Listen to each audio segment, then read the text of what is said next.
Representative Sutton. Senator Tyson is here. Representative Wagner.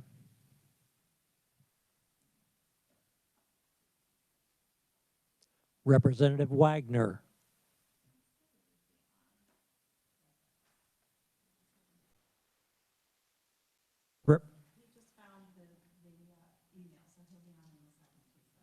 Okay.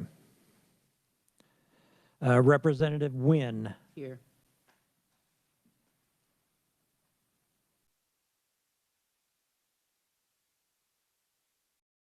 Forum.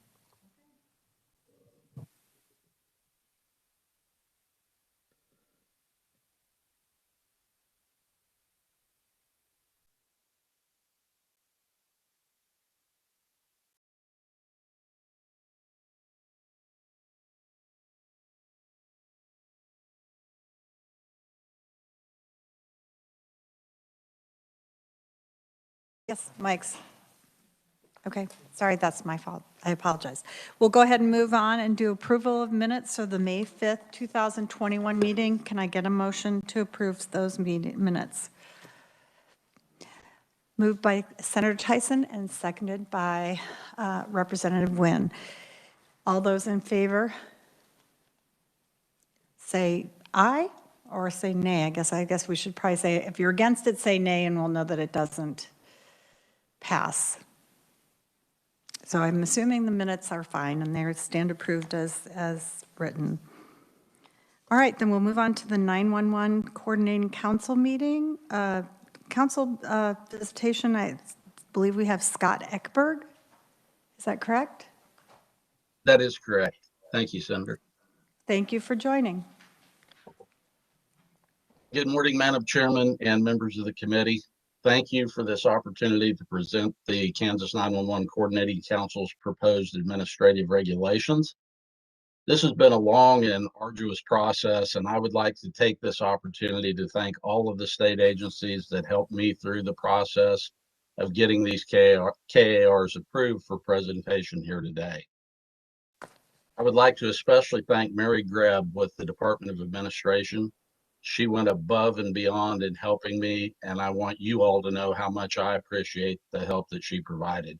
I would not have been able to get to this point without all of the help that she provided. The majority of the proposed KRs that you're going to hear today are required by the Kansas 911 Act and have little or no economic impact on Kansas businesses, residents, or local units of government. Public hearing on these proposed regulations has been scheduled and noticed for July 19th in Topeka. The first regulation, KAR 132-1-1, was created in October of 2016 to exercise the authority granted to the council by the legislature to increase the 911 fee from 53 to 60 cents. With passage of House Bill 2084 in the 2019 session, the legislature increased the fee to 90 cents, and this regulation is no longer applicable and is thus proposed for revocation. It is not a federally mandated requirement. No economic or environmental impact is foreseen. It's simply revoking a no longer applicable regulation. The next KR 132-2-1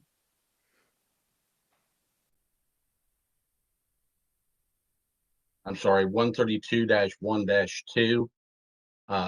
This proposed rule and regulation would establish that a PSAP becomes a PSAP when official action is taken by a city or county governing body to establish and designate the answering point as the governing body's PSAP or public safety answering point. Okay. This is not a federally mandated regulation. There is no economic or environmental impact, but it does provide a bright line demarcation for clarification for both the council and any new PSAP that may be established as to when that PSAP is considered a PSAP. It's especially applicable to grant and 911 fee funding eligibility. We had a situation arise last year where a PSAP was stood up in the city of Chanute, and we really didn't have a bright line as to when they were considered an actual PSAP. And so this proposed regulation would take care of setting that line so everyone knew when a PSAP was a PSAP. Mr. Eckberg, if I may interrupt, does anyone have any questions? You just pause for a minute after each one to see if anyone has a question or a comment. Certainly. If anyone does, please let me know. Raise your hand on WebEx, I guess you can. If not, we'll keep going. Thank you, sir. Thank you. The next proposed regulation, 132-2-1, modifies the existing regulation and sets a prerequisites for the local collection point administrator, or LCPA. It defines the selection process and the contract period of performance requirements for the LCPA, and brings that regulation into alignment with the current statute.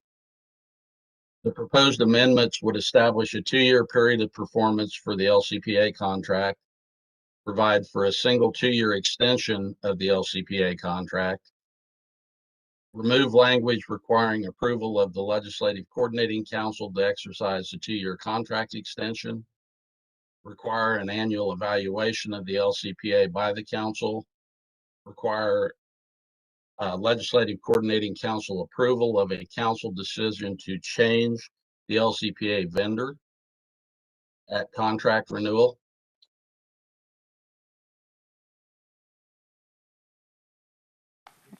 Okay. And I think that's about it. All of those changes are required under the governing statute within the Kansas 911 Act. All right. Any questions or comments? All right, you can go ahead. All right, thank you. KAR 132-3-1. The proposed amendment to the existing rule and regulation would replace existing language with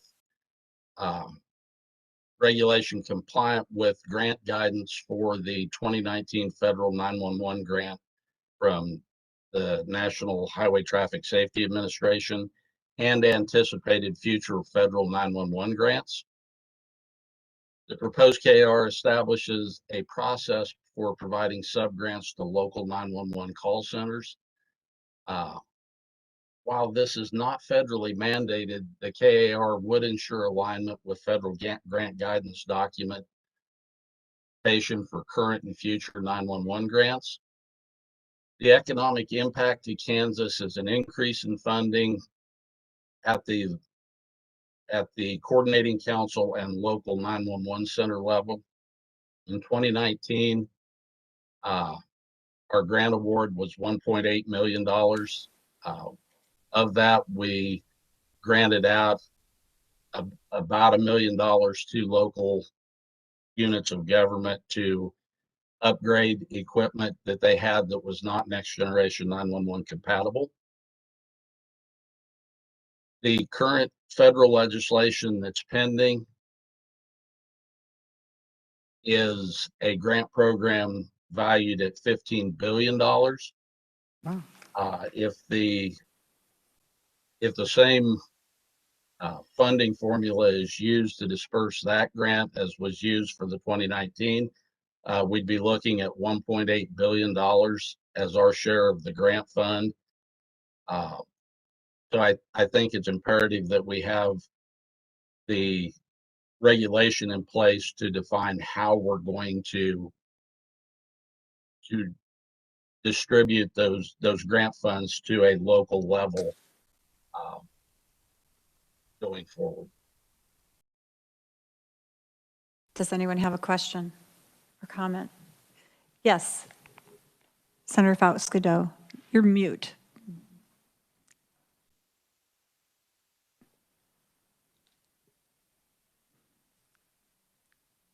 Can you unmute the senator perhaps?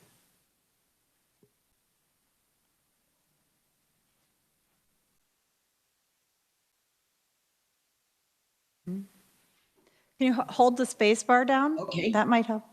Can you hear me? Yes. Yes. Thank you so much, Madam Chair. If the gentleman, the monies that you said that would be our share of that grant that you're speaking on, of how we would disseminate that funding, will that money be automatic, or would we then have to submit some application request for it or not? It's a great question, and I really don't have a solid answer for you. With the 2019 grant, it was just a distribution grant. There was really no application process for that. I don't know if this one will be that way or not. We may have to submit an application, but I really don't know at this point. It's still pending approval by the federal legislators. So, you know, Thank the you. details aren't known at this time. Is there anyone else that has a question or comment? I actually have a question. You said the first distribution grant, did you say it was 1.8 million? Did I hear you Yes, correctly? ma'am. Okay, and then I heard that you gave out 1 million of it? We did What- sub that grants means there's- for right at $1 million of it, and then we did a enhancement project to add mapping to our statewide 911 system that all of the PSAPs nearly all of the PSAPs benefited from, the ones that have joined the statewide solution, and we funded a part of that project with the additional money that was made available. Okay, just needed to know where you spent the rest of that money. Are there any other questions or comments on that one? If not, you may continue. All right, thank you. Oh, I'm sorry. May I also ask you to send us information when you know what kind of grants you get, so we know where that's supposed to go as well? Sure, would be happy to. Thank you.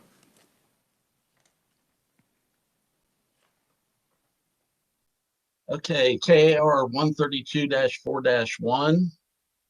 Again, this is an existing regulation. Proposed amendments would update the Kansas law citations to statutory citations and removes an outdated date reference. The amendments also provide information to providers as to where the forms referenced in the existing KAR can be located. It is not a federally mandated regulation. No economic or environmental impact is foreseen. And I would call this a cleanup of the existing KAR. Really no new regulation created in our proposed changes, just cleaning it up to comply with the now existing statutes.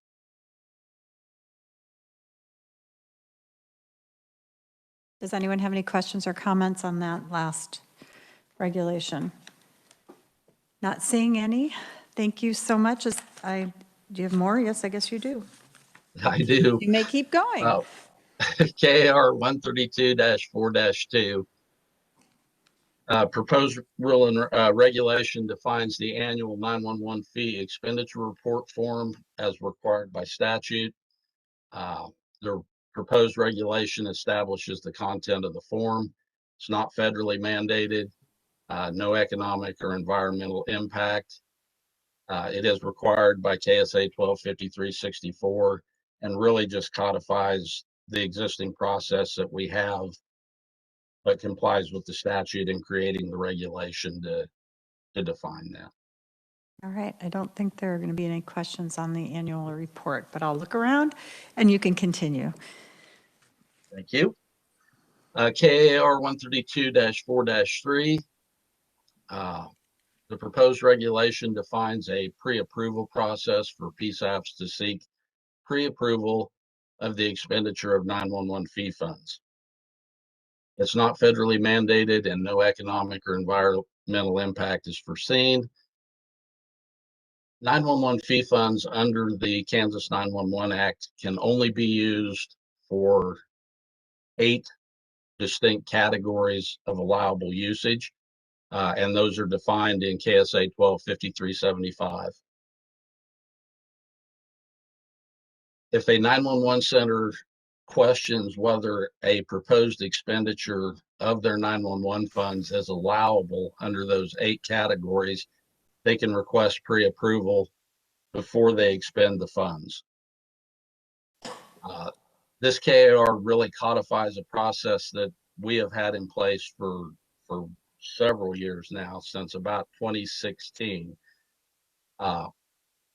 The changes made to the Kansas 911 Act with the passage of the House bill added a requirement that we have a regulation that set out that process, and that's what this regulation does.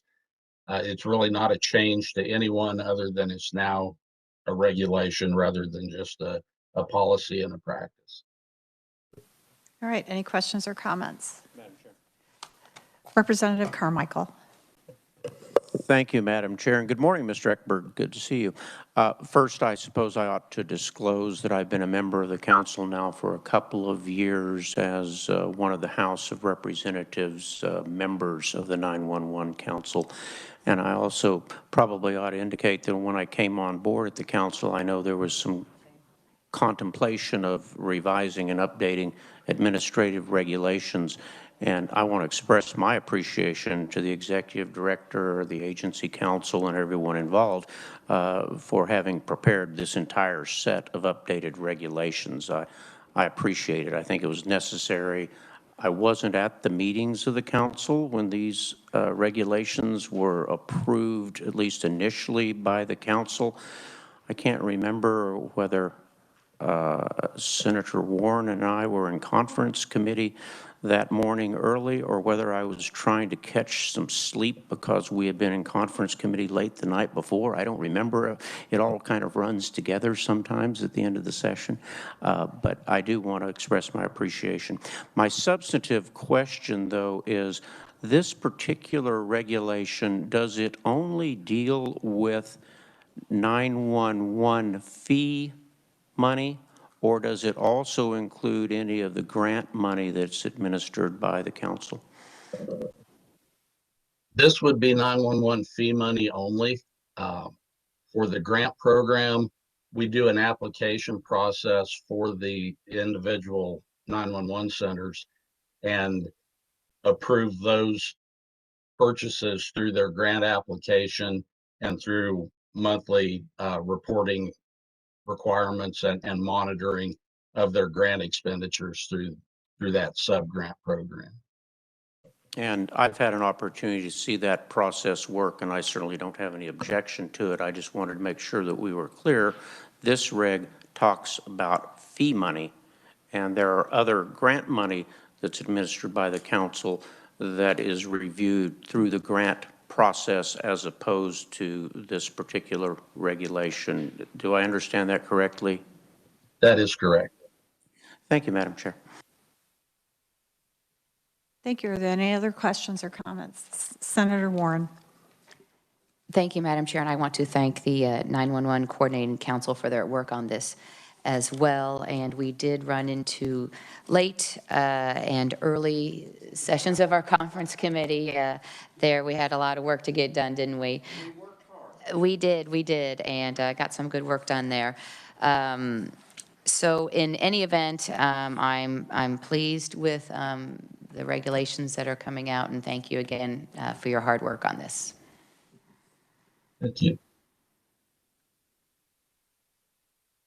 All right. Okay, KAR 132-5-1.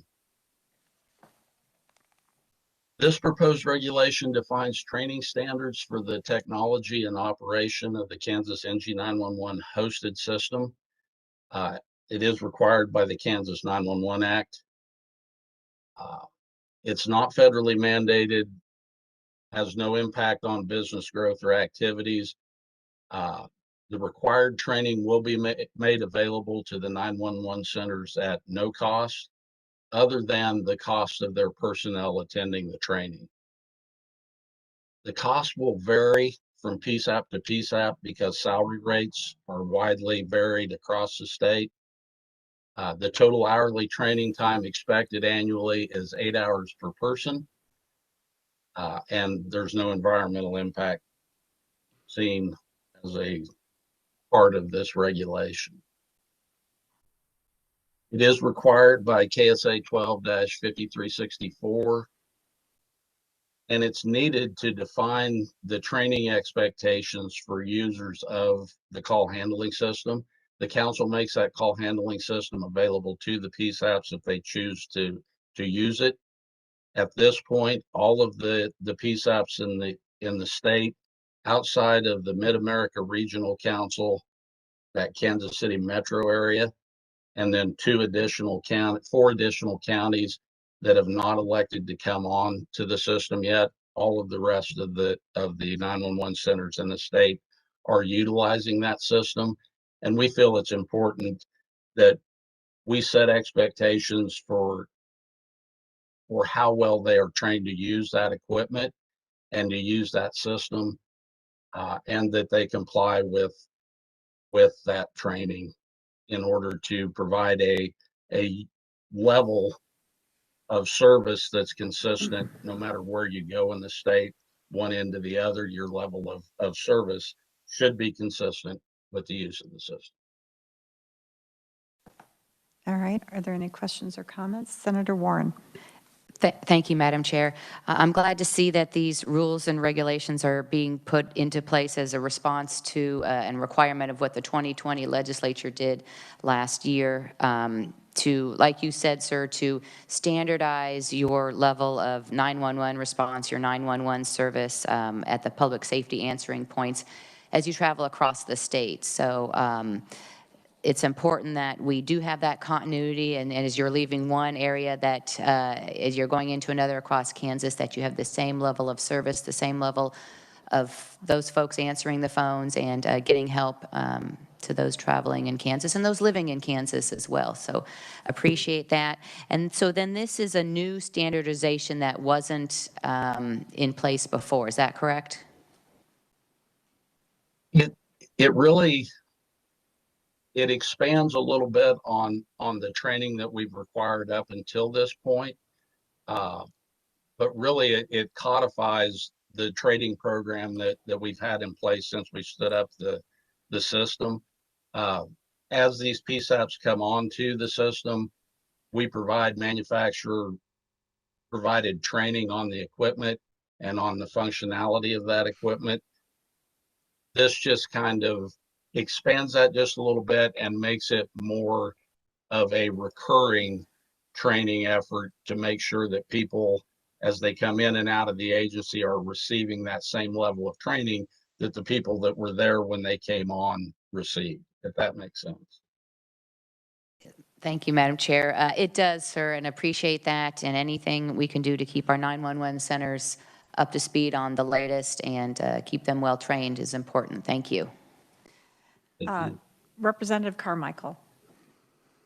Thank you, Madam Chair. Mr. Eckberg, I want to make sure, though, that I at least understand the scope of the communicator, we used to say dispatcher training, that comes through the council as opposed to other types of training that those communicators might undergo. And to try to summarize, I think what we're talking about here is training on how to use the equipment that is a part of the state 911 system, as opposed to training of communicators about how to do the many, many, many things that they're called upon to do that are more of a traditional dispatching type function.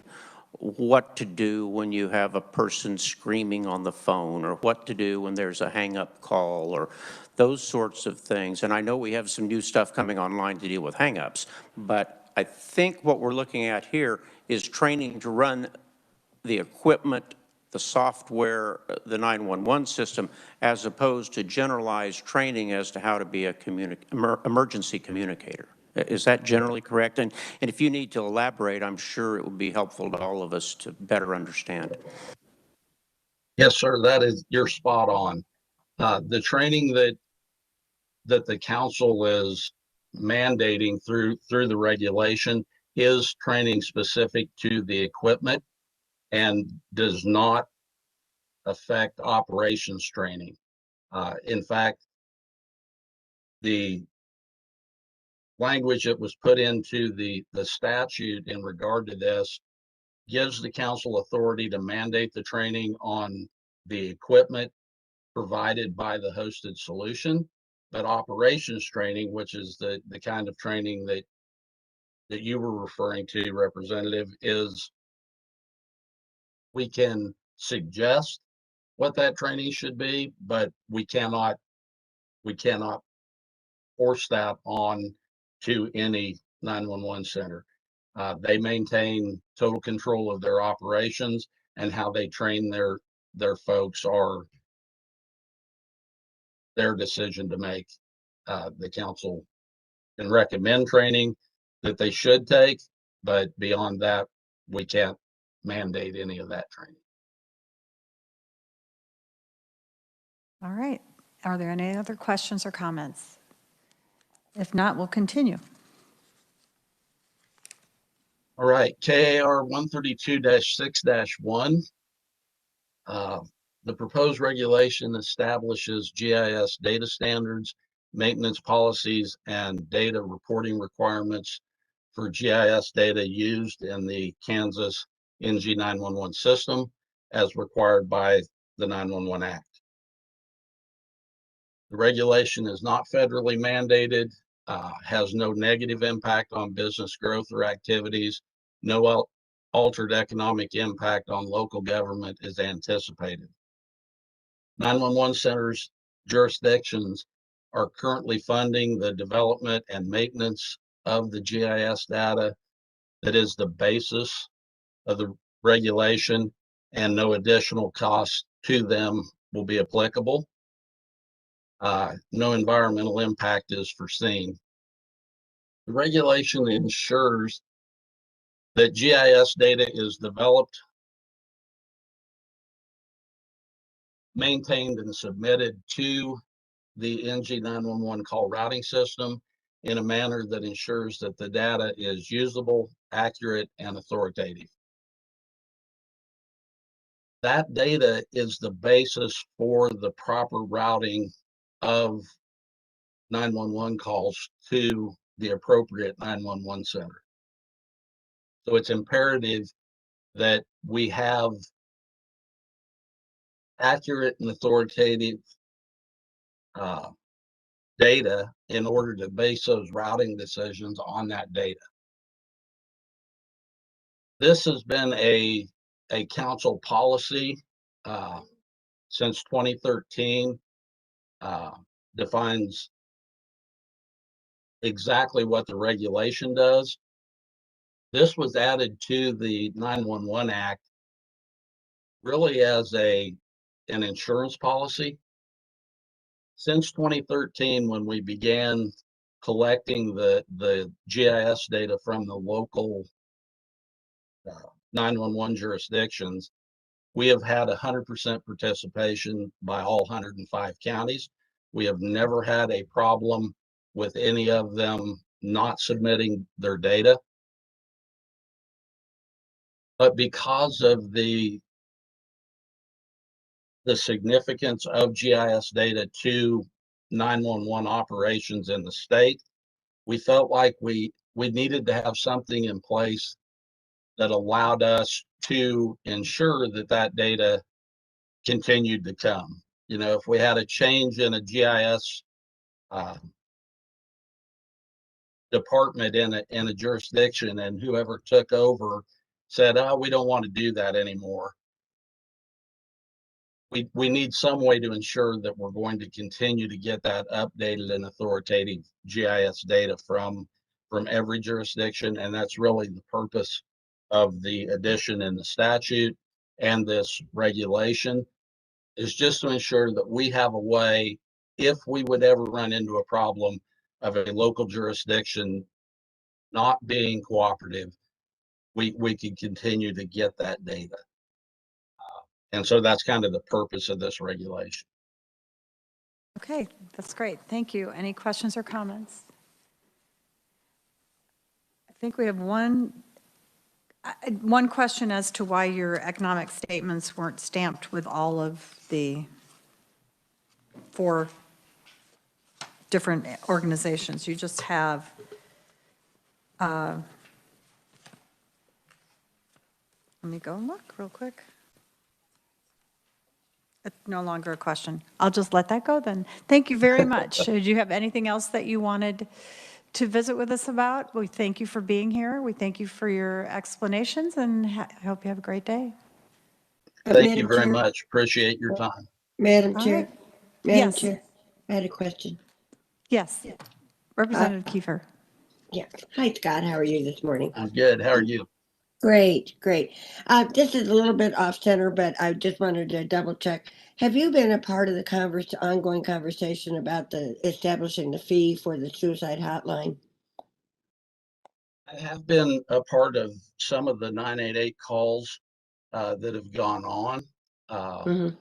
Sure have. Okay. Do you anticipate going forward in contact with that issue or? Yeah, we have one of our PSAP liaisons that's the member of that committee. Mhm. And then Okay. myself and our technical support specialist are kind of ad hoc members. As they need input from us, they get a hold of us and ask.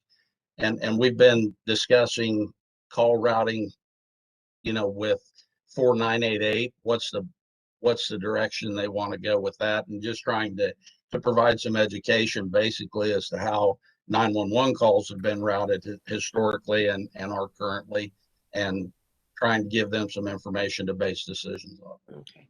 Thank you. That's helpful. I appreciate it. Thank you, Madam Chair. Yes, I have to apologize to you. I didn't see your little hand up, so I need to be watching more closely. Thank you so much. Thank you. We will then move on to Ted Smith, the Deputy General Counsel for the Department of Revenue. Thank you, Mr. Smith, for being here.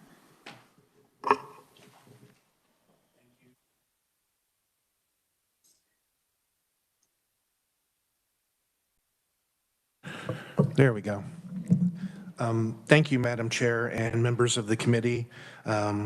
Thank you for considering this proposed regulation, KAR 92-51-34A. My name again is Ted Smith, and I work or assist the Director of Vehicles on policy matters. The Division of Vehicles, as you all know, is charged with the issuance of state license plates. The Director of Vehicles under the statute is required to replace standard license plates when there's a showing that there is common or frequent deterioration of the plates. Historically in the statute, that's been tied to about every 5 years. However, the statute does provide rulemaking authority to the division and the Secretary of Revenue to extend that 5-year period when, after review of the license plates, we've determined that there isn't a need for replacement. As you'll see in the economic impact statement provided, there is a significant cost when the state does a reissue of its standard plate. I'll just point out I think it's section 3F, there's an estimate of around $5 million. I probably need to clarify that a little bit more for the committee. The last time we did a major reissue would have been around between 2008 and 2012 when we went from the old dome plate to the current Ad Astra plate. In the economic impact, it says $5 million. Well, that's really over 3 or 4 year period because at the time, plates, the inventories were maintained by the county treasurers, and every county treasurer had a different amount of inventory they felt comfortable maintaining. With the current system in place, we have a digital license plate production method, which means there isn't really an inventory managed physical inventory at the county treasurer office. It is something we mail out. So if we were to do a transition to a new plate, it would all be done in 1 year or maybe over 2 years. So that cost would be a little bit higher rather than spreading out that $5 million a year over 3 or 4 years. It would be probably a one-time cost somewhere in the neighborhood of 15 to 20 million. So that's obviously something we need to prepare for and budget for with the Kansas Department of Transportation, who assists us in the management, the fiscal practices of the Division of Vehicles. As I explained, we're moving from the dome to the ad astra. There are serious considerations about moving forward in the years to come.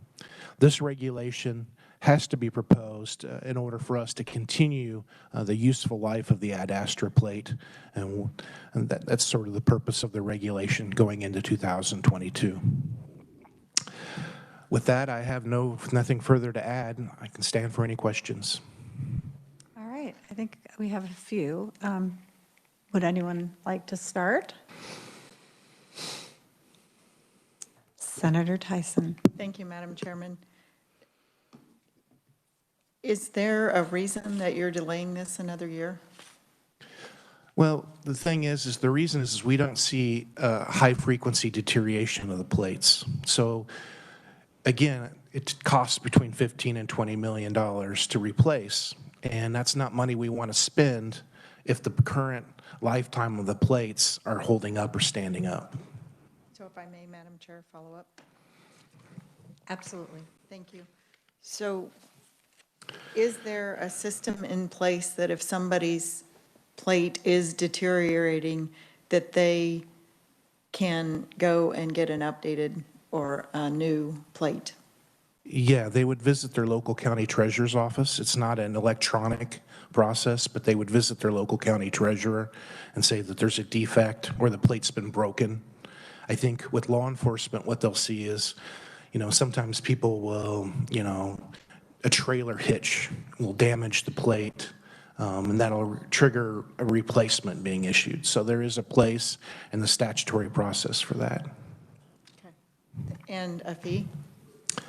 Yeah, I believe so, Senator. Do you know what that fee is? I do not, but I can follow up with you if you like via email and give you the specific number and statutory association. Thank you. I'd also like to, if you would send the statute, or I can look it up, but I know there's for dirty tags and stuff like that, but can people get pulled over and get a ticket if their tag is broken or something else is wrong with it? Yeah, I mean, if the officer can't read the tag, that can trigger a lawful police encounter. Sure. And obviously, that can lead to a lot of different things. But yeah, there is authority to do that. Thank you. And if I may, Madam Chair, a different line of questioning. Absolutely. Thank you. It's been brought to our attention that there are duplicate tag numbers in Kansas. Is that correct? With regard to the standard plate, I don't believe there's any frequency of that. There shouldn't be. However, we deal with a lot of different plate types. So you'll just deal with distinctive license plates, like amateur, all the way to K-State, alumni. The way we number, sometimes those plate numbers can be consistent between distinctive license plates. So it sounds like there's a default in the system? So the standard plate, say we issue a little over 2 million of those, right? There shouldn't be any duplicates regarding those 6 digits that are on the license plates. You get to personalized license plates, which I think are between 70 to 100,000. Those should be unique. And then we deal with a smaller fragment, the ones that our transportation committees deal with, In God We Trust, K-State, Emporia State. Those use, my understanding is they use numbers. They don't use alphanumeric. They don't use alpha. They use just simply numeric. And there could be some repeating, not so much on the K-State plates. They're not repeating, but you compare them, say, with amateur radio, and there may be 200-300s. If If I may, Madam Chair, this seems like a major issue because I haven't been pulled over for a ticket, but I don't think that the police officers distinguish or law enforcement distinguishes whether it's a K-State plate or not.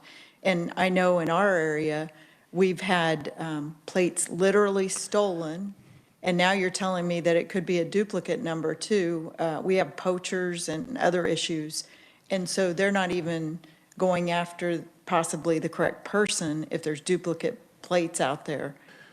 This could, to me, this is a major oversight and a potential major issue for the state of Kansas. Yeah, and it is an issue for us, Senator, also. Fortunately, local law enforcement is familiar with the different plate types, so they can make distinctions and they can do inquiries to differentiate. The challenge we have is when our constituents, our customers, are driving out of state, and sometimes the out-of-state toll authorities, when they scan plates, their software isn't smart enough to make distinctions. And that's obviously an issue that we work with and we're trying to improve upon.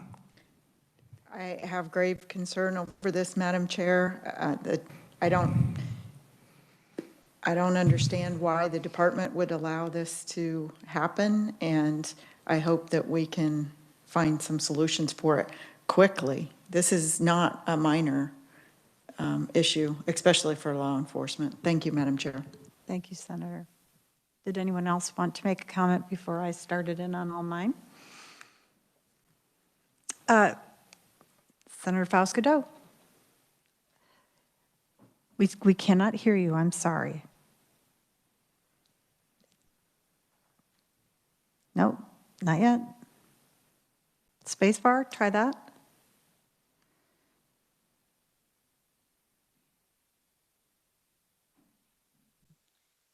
Thank you, Madam Chair.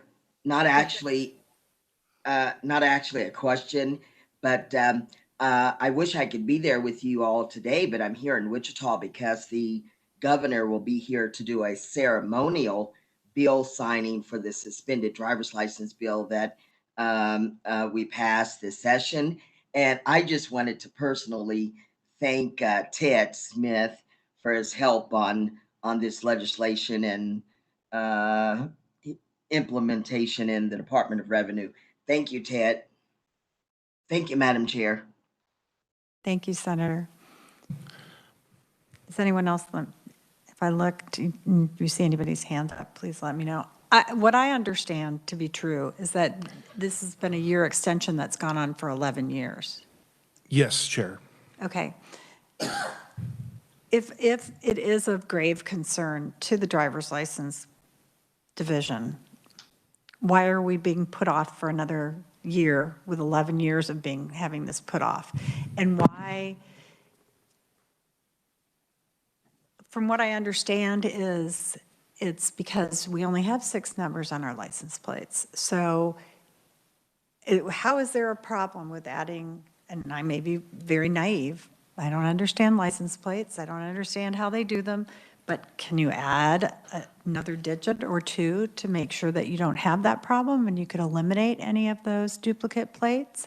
And the biggest problem I have right now is the continuation of 11 years of saying we don't have the money for it, we'll budget for it. But I have a feeling, since I wasn't here 11 years ago, that that's what was said 11 years ago. Thank you, Chair. The thing is again, I could follow up with the Senator Tyson, but the plates I'm talking about are about 90% of our market, the standard plate. And I don't believe, and I could be wrong, but I don't believe that there are repeats or the same 6 digits reported over and over again, duplicates in the context of the standard plate, which is why I'm here.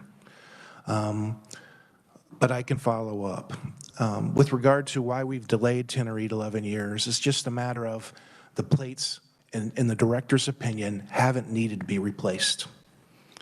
And if they are basically fulfilling their purpose, there's no point in spending the money to replace them until there's a need, that there's a showing of a high-frequency deterioration. Okay, well, I'll go back to, you said one of the reasons you didn't want to do it is because you had to budget for it. But like I said, I have a feeling that's what was said 11 years ago. So is there a budgetary line item that you're putting money into when all of a sudden they all deteriorate? Or are you just going to use the same? The Division of Vehicles Response. is sort of a weird hybrid. It's sort of managed by the Department of Revenue. Yes. But on an annual basis, we go to the Kansas Department of Transportation and set our budgetary expenses. So we work with the Department of Transportation's years out, anticipating costs. So this would be something where we would reach out to them and say, listen, 2022 is a year that we're going to reissue all plates. And that's how that would work. Historically, like I said, it used to be the old metal plate method, so we would be able to stagger it over a number of years. With our current digital license plate production, it's something we would be able to do in one fiscal year or So- calendar year. So are you telling me that this is a software problem? The thing is we're not going to do the replacement unless we're directed by the legislature, obviously. But the thing is if the plates are not breaking down, if they're still fulfilling their useful purpose, the question the director of the Division of Vehicles asks is, do we need to replace them? Do we need to spend that money if those plates are still functioning, if they're still working for law enforcement, if they're still serving their purpose? So there's no way to phase a new plate in? There's no way to, and the other question was, what is the problem with adding some digits to our license plates since they're digitally done? That can be done. We would need a statutory amendment because the way we put numbers, alphanumeric numbers and letters on a plate is set by statute.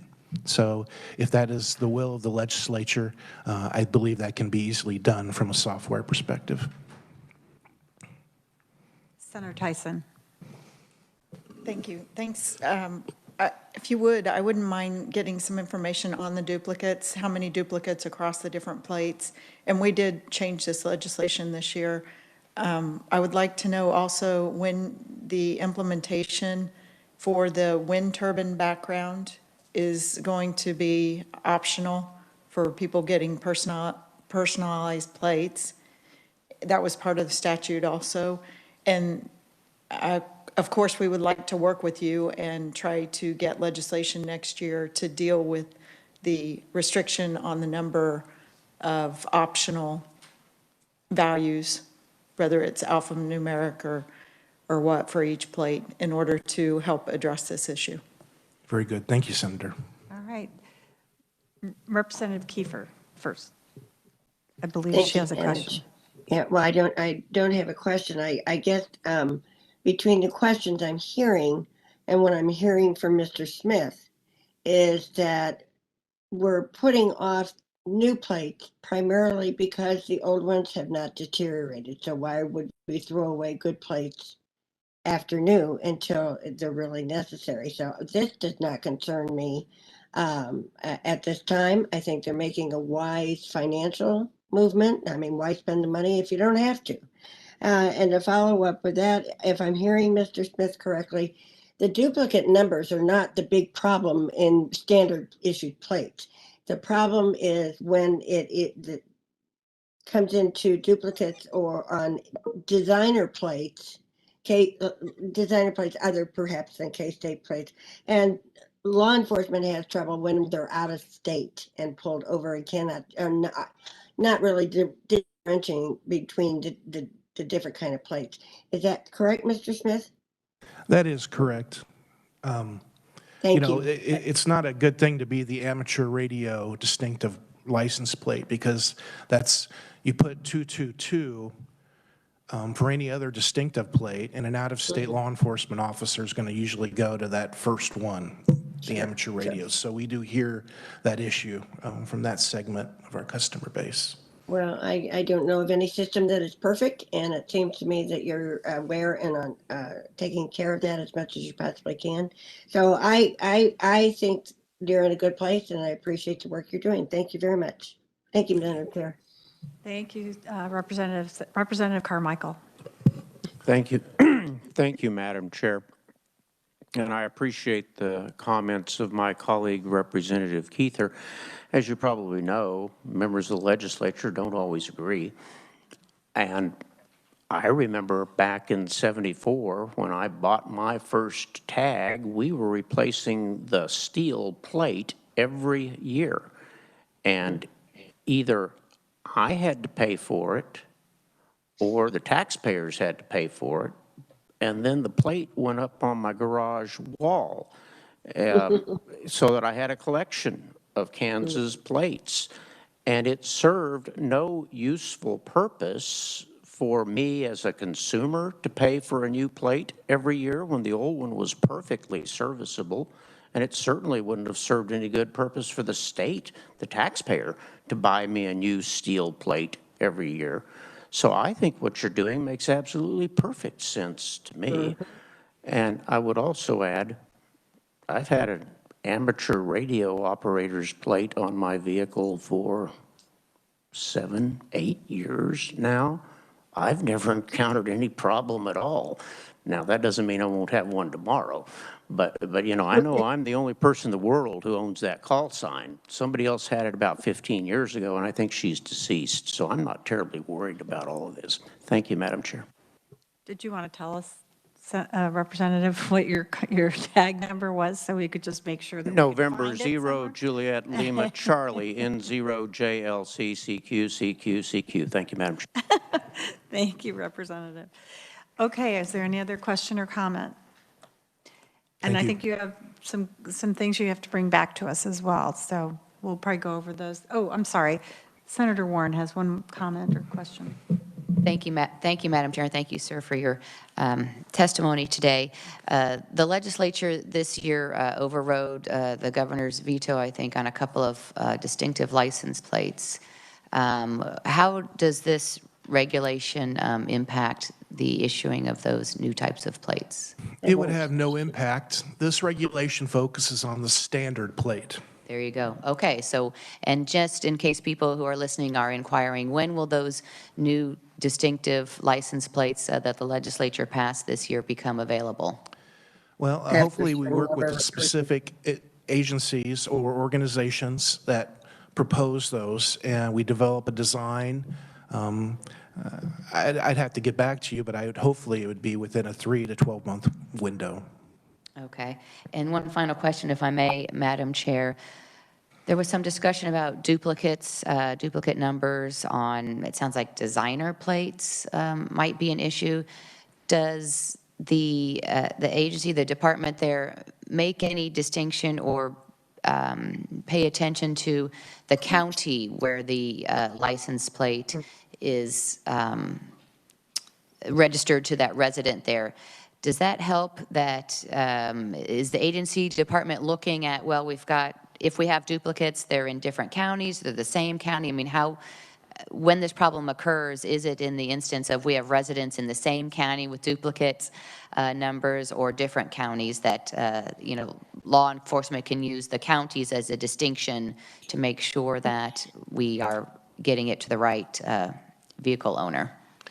For law enforcement using their systems, it is a search criteria identifying the county of issuance. However, for, you know, out-of-state entities, you know, that knowledge or functionality might not be as easily available. Thank you. All right. Is there any other question or comment? Not seeing any. Thank you very much for being here, Mr. Smith. I'm sorry we grilled you. On the next part of the agenda is the Department of Labor. Do we have someone here? Yes, we do. Is it Justin Witten? Right. Chief Counsel? Thank you for being here, Mr. Witten. Good morning. Good morning. Madam Chair, members of the committee. My name is Justin Witten. I am Chief Counsel for the Kansas Department of Labor. The Department of Labor will not be pursuing revocation of Regulation KAR 48-2-3 at this time. We'll take it under further review. I appreciate the committee's time and apologize for any inconvenience. All right, well, I thank you for being here, and I thank you for giving us that information. Did anyone have any questions for him? Senator Warren? Thank you, Madam Chair. Is there a particular reason for the agency's or the department's position? Thank you, Madam. Thank you, Chair, for that, or sorry, pardon me. Thank you, Senator, for that question. We just feel that further internal review is needed to make sure that the impact of the revocation is fully understood. All right, thank you. Thank you for coming today. Thank you, Madam Chair. Yes, thank you very much. All right. Then we will move on to the Department of Education. Do we have Mr. Gordon here? Yes, ma'am. Thank you very much.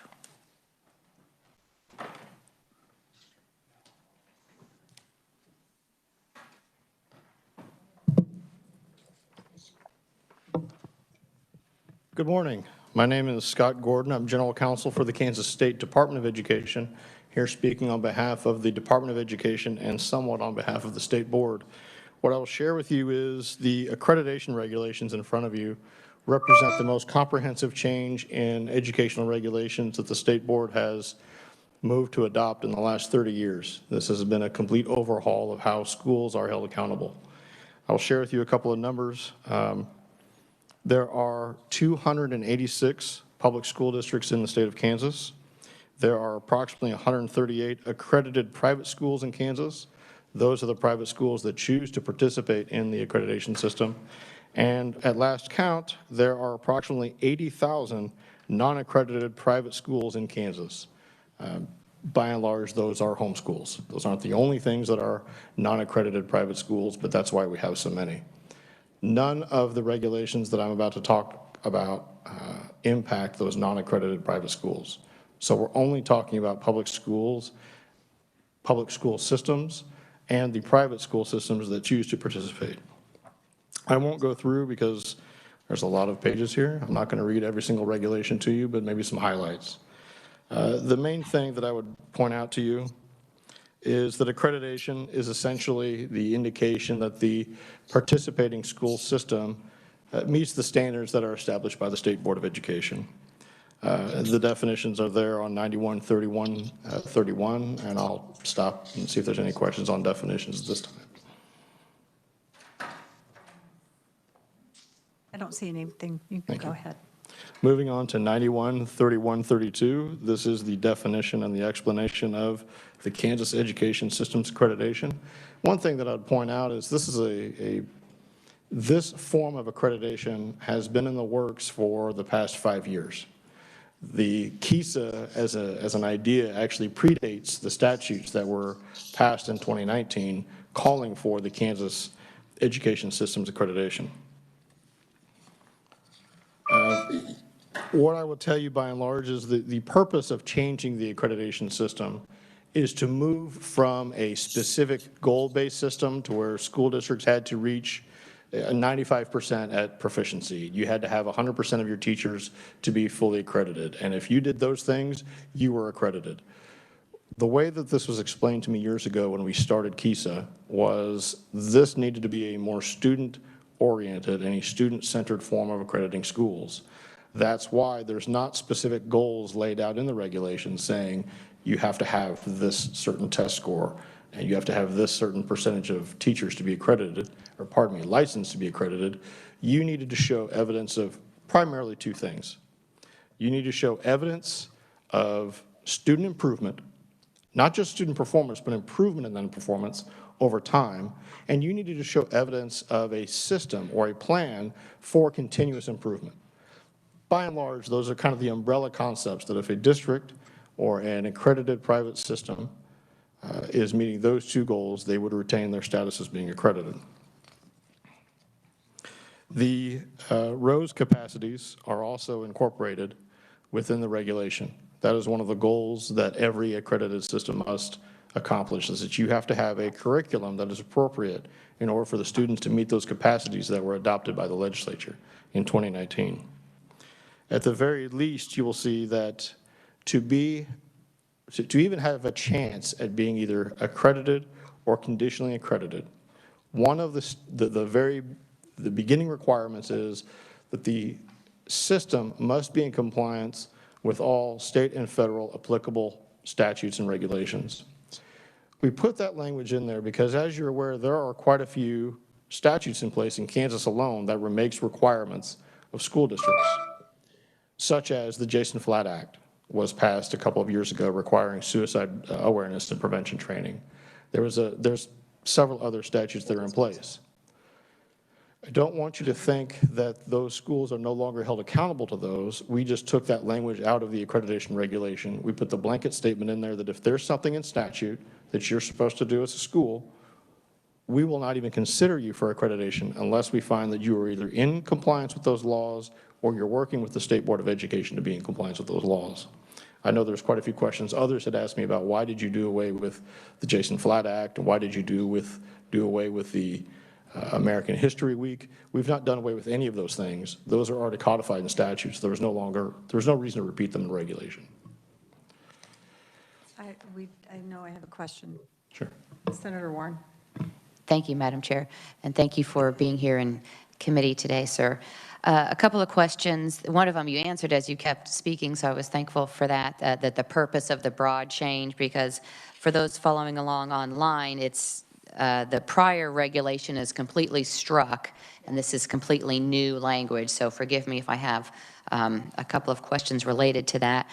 One of the things you talked about of the purpose of changing, overhauling it, if you will, completely, you've completely struck the old and inserting new.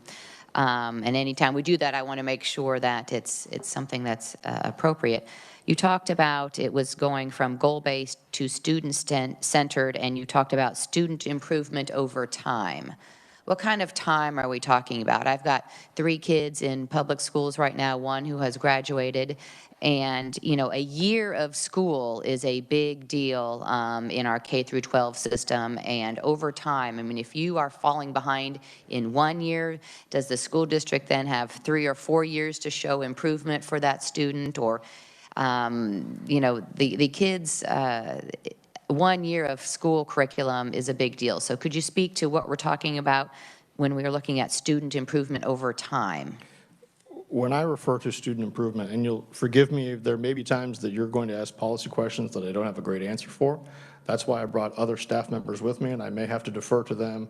I've got Michelle Miller as our Director of Teacher Licensure and Accreditation, and Jeanette Nobo is our Assistant Director of Accreditation. So I may ask them to help me answer some of those questions. My understanding is that when I talk about you must show evidence of student improvement over time, this is when Jeanette throws something in from behind me to correct me. We're talking about if your scores, for example, on the state assessment are terrible 1 year, you've only got, your average score is maybe 50%. I'm not aware of any districts that low, but I'm just saying if they were, you better have a system and an explanation as to how those scores are going to go up over time, that if you're staying at a 50% average over 3 or 4 years, you're not showing any kind of improvement of student progress, and you probably don't have a good plan in place. So this might be more of a, thank you for that answer, but it might be more of a policy question, because 3 or 4 years to one child is a significant portion of their K through 12 curriculum, and that concerns me when we're changing how we look at are our schools succeeding for our children, that we're looking over time. And again, I mean, that's your whole high school career. 3 or 4 years is your whole high school career if you're looking at all 4 years.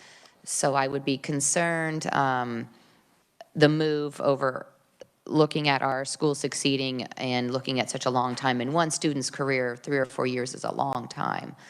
But it looks like, Ms. Miller, I don't know, Madam Chair, if you would And Madam call Chair, on if I her. may defer. Absolutely. Thank you, Madam Chair, members of the committee. Although they are assigned a rating on a 5-year cycle, according to these regulations, they are held to improvement every year. And we monitor the progress of that every year with the building report card found on our website and should be also located on their local websites. Okay, so every year. And then if I could, one more line of If question. I could just have you introduce yourself. Certainly. Michelle Miller, Director of Teacher Licensure and Accreditation with the State Department of Education. Yes, go ahead. Thank you. You also mentioned some of these regulations were also directed to legislation adopted by the legislature and enacted in 2019 regarding curriculum. Again, for those following along online and watching, could you educate on what those 2019 curriculum provisions were that you're referring to that were enacted in, by the legislature? Sure, give me just a moment here.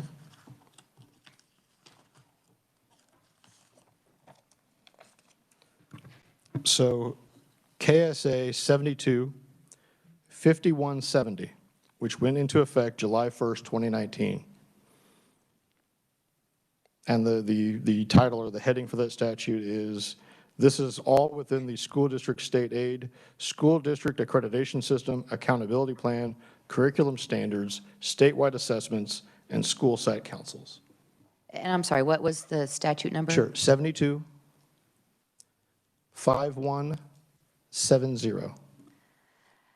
Thank you. And one final question regarding curriculum. Is there anything in the, at least the proposed changes that you're talking about so far, that would allow the State Board of Education to determine whether the accredited schools are complying with the curriculum requirements put into place by the legislature? Do we have transparency about the materials that are distributed to the students, what the lesson plans are, or things of that nature? The state board does not specifically approve or review any curriculum of a local school district. Would it be then up to the local school board to approve that? So here is how, pardon me. And again, this is when Michelle will throw something at me if I'm wrong, but the state board adopts standards. And I'm going to use Common Core, which is a kind of a dirty word, but you're all familiar with that controversy. The State Board of Education adopts standards as to what the students need to learn. For example, in math, the standards are you need to know 5 times 5 equals 25. And it would be a very elementary example of a standard. How the schools get there, which would be the individual curriculum, would be determined by the locally elected school board. And there's nothing then in the regulations that would require that that be the same, sort of local control up to the local school district? That is correct. All right, thank you, sir, and thank you, Madam Chair. All right. Senator Tyson. Thank you, Madam Chair. Thank you for your testimony. It looks to be in these rules and regs that you're specifically bringing in private schools. Was that the standard before? We're not doing anything. There's nothing being done with private schools that hasn't been done for the past 30 or 40 years. Okay, because the language does change in the sense that the government, it's a big change. The change is, and again, operationally, it's been exactly the same, that if a private school wants to be accredited, entirely up to them, it's not a, well, we're going to take advantage of these accreditation rules, but we're not going to follow these rules. It's an all or nothing. If you want to be an accredited private school, you will abide by all of the standards of being an accredited school. Okay, but you would agree in these rules and regulations, the definition for governing body is a major change? The reason why that language was changed was you can have, for example, the Catholic diocese may be the governing body over several different private schools. They may be the governing body. Whereas, with a school district, you have a locally elected school board. Everybody understands that. For many private schools, if you are an individual school, you're not a part of a system, then it's whoever is the head, whether it's a body or whether it's just the president, whether it's the CEO, whatever the title may be, that would be the governing body.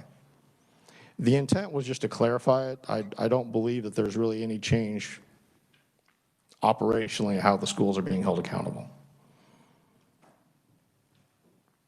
If I may, Madam Chair, another line of question. Thank you again. And, I read the statement that the State School Board put out a couple weeks ago that they do not decide curriculum and topics. It's quite disappointing with all the controversy that we have going on, and you guys know right where I'm going. I was very hopeful that the school board would step up and help schools navigate these issues and items that are being taught in our schools that are philosophical or inaccurate histories in our nation. And you guys chose to remain silent on it. My question is, why do you even exist? Okay. The State Board of Education has 3 primary responsibilities, is to accredit schools, to license teachers, and to provide technical assistance to make sure there's in compliance with state and federal programs. That's what the State Board of Education does. In Kansas, the Constitution has set out the duties very clearly. The State Board of Education has general oversight, and that's been interpreted into the Peabody case that was, I think, it was in the 70s, delineating the responsibility of the State Board of Education versus the individual and the direct control of a local school district. That is done by the locally elected school board. For what it's worth, what I'll share with you is I believe the State Board of Education is probably taking up the issues you're referring to next week during their meeting. I think, that's last I heard. Thank you, Madam Chair. You know, there's a big disconnect between, because everything you described that their duties are could be handled under the Department of Education also. So to me, when they know that inaccurate information is being taught in our schools and that taxpayers are paying for it, and they're not willing to step up and shut that down, that is a major issue for the state of Kansas. Thank you, Madam Chair. I didn't hear a question. If that is a conversation, I think, to have with the elected school board members or state board members that I can't comment on. All right, Senator Warren. Thank you, Madam Chair. You stated that the state school board meeting would be next week. Is that something the public can attend? That the public can attend it, and those are live streamed on YouTube every month. Right, and for those who are listening, would you let us know when and where that is, how they can access that? Sure. The easiest way to find it, if you go to the agency website, which is ks.gov.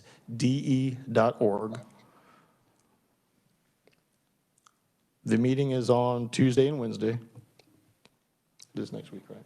Yeah, sorry. They verified it is next week. Tuesday, the meeting starts at 10 a.m. Wednesday, the meeting starts at 9 a.m.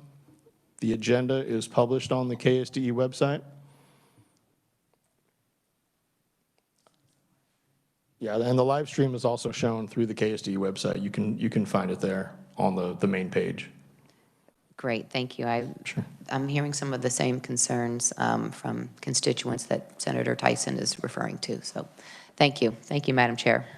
I think it's a grave concern to quite a few legislators. And so I myself will tell you that I think all of you, whether you are directly touching students or not, are sentries. And if you're not doing your job, we have a problem with that. $6 billion goes to schools, K through 12. That's a lot of money. And we need some people watching out for our children, and I don't think it's being done properly right now. Thank you. Representative Carmichael. Thank you, Madam Chair. As I observed some moments ago, not all members of the legislature are in agreement on these matters. And if you want to talk about critical race theory, for example, I'm free all afternoon to talk about it. But I'm pretty well pleased with what the State Board of Education is doing, and I do not join in the comments of my colleagues who are critical of their work. Thank you, Madam Chair. All right. Were there any other comments or concerns? You can go ahead and move on. Thank you. I believe I left off, I've done 3132, moving on to 3133. Is that? Yes. Thank you. This just clarified and made it simpler for everyone to understand that if there's data or information that's requested by the State Board of Education, that an accredited school will provide it. All right. Sure. Feel free to continue. Thank you. Moving on to 3134, that explains the governing body requirements. Functionally, there's really not much difference between this regulation and what was adopted years ago. We did change school district to education systems to make that consistent. We did change some of the deadlines or the amount of time for which a substitute teacher may teach from 125 days to 140 days, for example. Some of those deadlines were extended. A education system shall not allow a person that holds a bachelor's degree and an E-sub, that's an emergency substitute teaching certificate. We don't want them teaching for any more than 45 days in the same assignment. It used to be 30 days. So that has been extended as well. The number 6 was struck. Number 6 originally said the State Board of Education may declare a time of emergency, and they can allow anyone holding a 5-year substitute teaching license or anybody with an emergency substitute license, which is a bachelor's degree, they can extend the amount of time for which they could teach indefinitely. That statute, or pardon me, that regulation was originally created around times when a tornado would come through and wipe out an entire town, and they didn't have enough teachers in that school or in that school system. As we've seen over the past 2 years, there's more than one way for an emergency situation to exist. In fact, the state board voted not too long ago using this particular regulation to allow someone with an E-sub that has a bachelor's degree, they may teach in the classroom all year long for the 21-22 school year. And the state board made it very clear that's it. It's not going to be an ongoing thing. The reason why the language is struck is it doesn't need to be in the regulation. The state board could do that anyway. The regulation does not need to tell the state board what they can and cannot do. It's like governing yourself. So even without that language, if the state board needed to, they could inform school districts that for accreditation purposes, if it is necessary and you request that you're allowed to use your substitute teachers, the state board can still allow that to occur.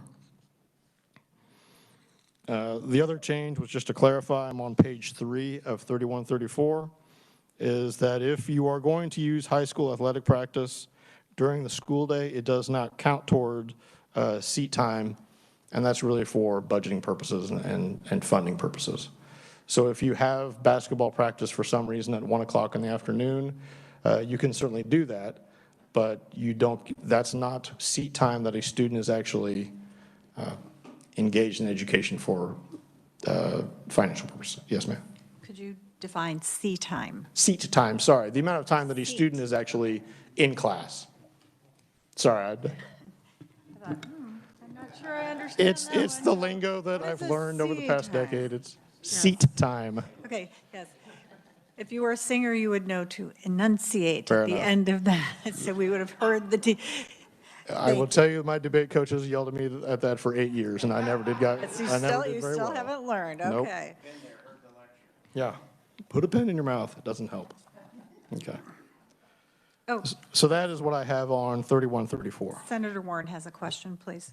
Thank you, Madam Chair. Regarding the changes proposed in this regulation, Section A, we're changing, the proposal is anyway, to change it from that the local Board of Education shall ensure that each school meets the requirements of this regulation. And the proposal is to change it from each school to the education system. So with this change, would it allow some schools in that system could be non-compliant and that would be okay? I know at least, where the 2 school districts I represent in the Senate district have multiple schools at all levels of K through 12, and this is a concern, so tell me about that. No, the intention is not to allow I'm just going to pick on high schools. The idea isn't allow one high school to carry the weight for the other school so that the education system passes. This was a matter of, through the regulatory change process, we needed to change it to make it consistent.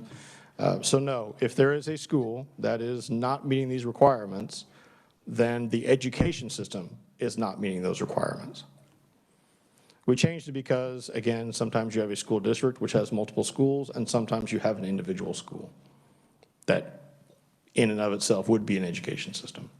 And this particular regulation, 913134, is regarding the teachers, and it's not regarding curriculum or student performance, so it's directed towards, are you in compliance with staff and teachers? Is that, and what their certification requirements are, if I'm looking at the regulation correctly? That is most of it. It does talk about the minimum requirement. The minimum requirement for enrollment used to just talk about elementary schools. Now we're talking about the education system as a whole must have an enrollment of 10 or more students. The credit must be transferable. So yes, for the most part, it's the teacher credentials is what we're talking about. But there is the comment there about athletic practice and the credits must be transferable. Thank you, Madam Chair. All right, anything else? Anyone else? Yes. Thank you, Madam Representative. Chair. And thank you for coming. Help me remember how the districts find out or are notified of these changes. Well, functionally, the districts are already aware of these because this is the standard that schools have been held accountable for the past couple of years. No districts have lost their accreditation because we haven't had the regulations in place. But I can promise you that the day these are published, I'm going to go put them on a billboard myself because I've been working on these for 6 years. Well, No, yes. but I'm talking about like from the change from 30 to 45 days, something that may be Sure. small, but not really. I think the safest answer is I will assure you that Michelle's team will make that very well known to everybody if they haven't already been made aware. And I believe that every district is aware that these changes are coming. And that your date is September 14th, so they would apply for this next academic year. That would be the goal, yes. Okay. Yes, Thank ma'am. you. Thank you, Madam Chair. Yes, Senator Warren. Thank you, Madam Chair. Regarding the 30 to 45 days, is that 30 school days and 45 school days, or 30 calendar days? What, just for educating folks? It's just school days of instruction. Okay, and there was a policy reason for the change, and it is? Districts asked for it. That was the school districts, by and large, they really wanted more time to be able to use subs. Okay, and it's, okay, 45 school days then. Right. And that's, so roughly that's about 9 weeks. That's a whole quarter, if you will. So, okay. I understand what that's doing then, so thank you. All right. Representative Nguyen. And thank you, Madam Chair. And this is just a very minor question. Where it says the person who does not have the valid certificate is prohibited from teaching more than 90 days in that assignment on page 1. Is there a lag? Is it difficult to getting the substitute license? Is there a delay? So, I mean, this wouldn't present a problem. If I don't have it at day 1, I can get it within 90 days. I believe, are you reading B3 on the first page of 3134? Yeah. Okay. B and then number 3. Right. If a full sub is not available, then you can use a substitute holding a valid. No, number 3, the last sentence, an education system shall not allow a person holding a substitute teaching license or certificate to teach for more than 90 days in the same assignment. Right. The question is, Sorry. is it difficult for me to get the license within 90 days? No, you should not have a problem getting a license within Okay. 90 days. No problem, thanks. All right.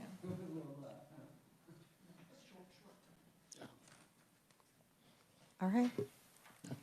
If I may move on to the graduation requirements, this is 913135.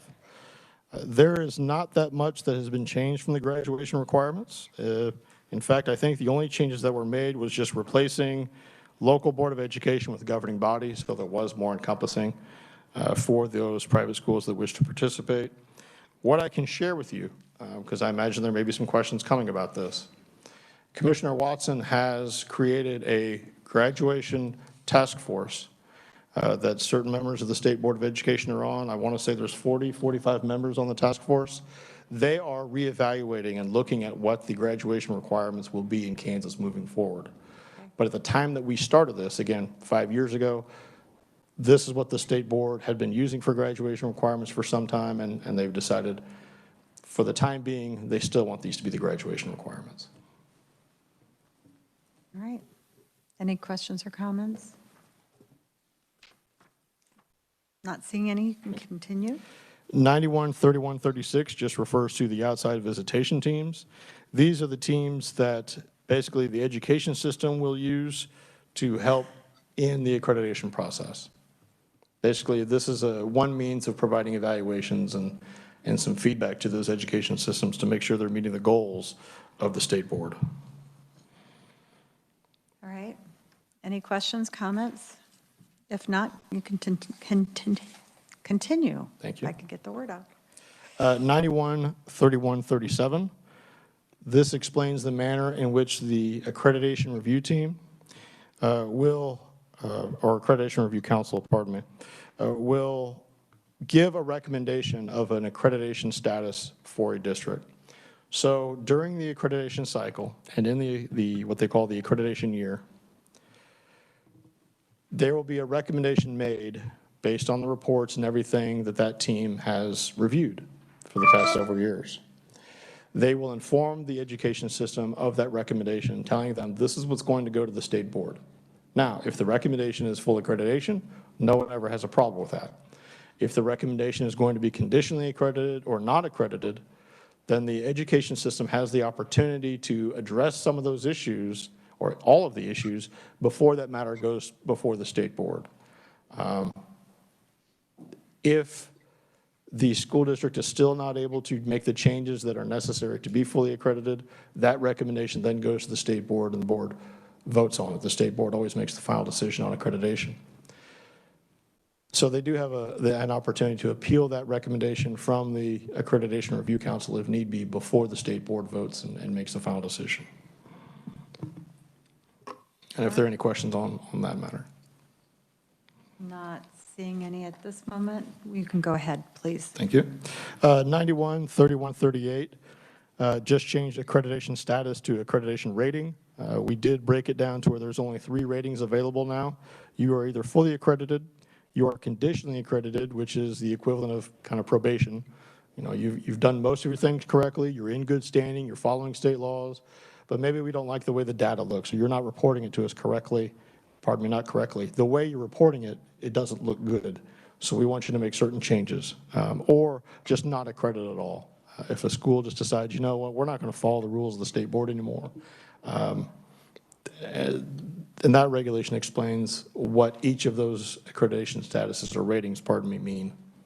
And I can answer any questions if you may have any. Are there any questions or comments? Not, I Thank you. continue. 91-31-39, we have revoked that regulation. Again, it's one of those, it was a regulation that told the State Board what they could do. And the State Board felt we didn't need a regulation that said that.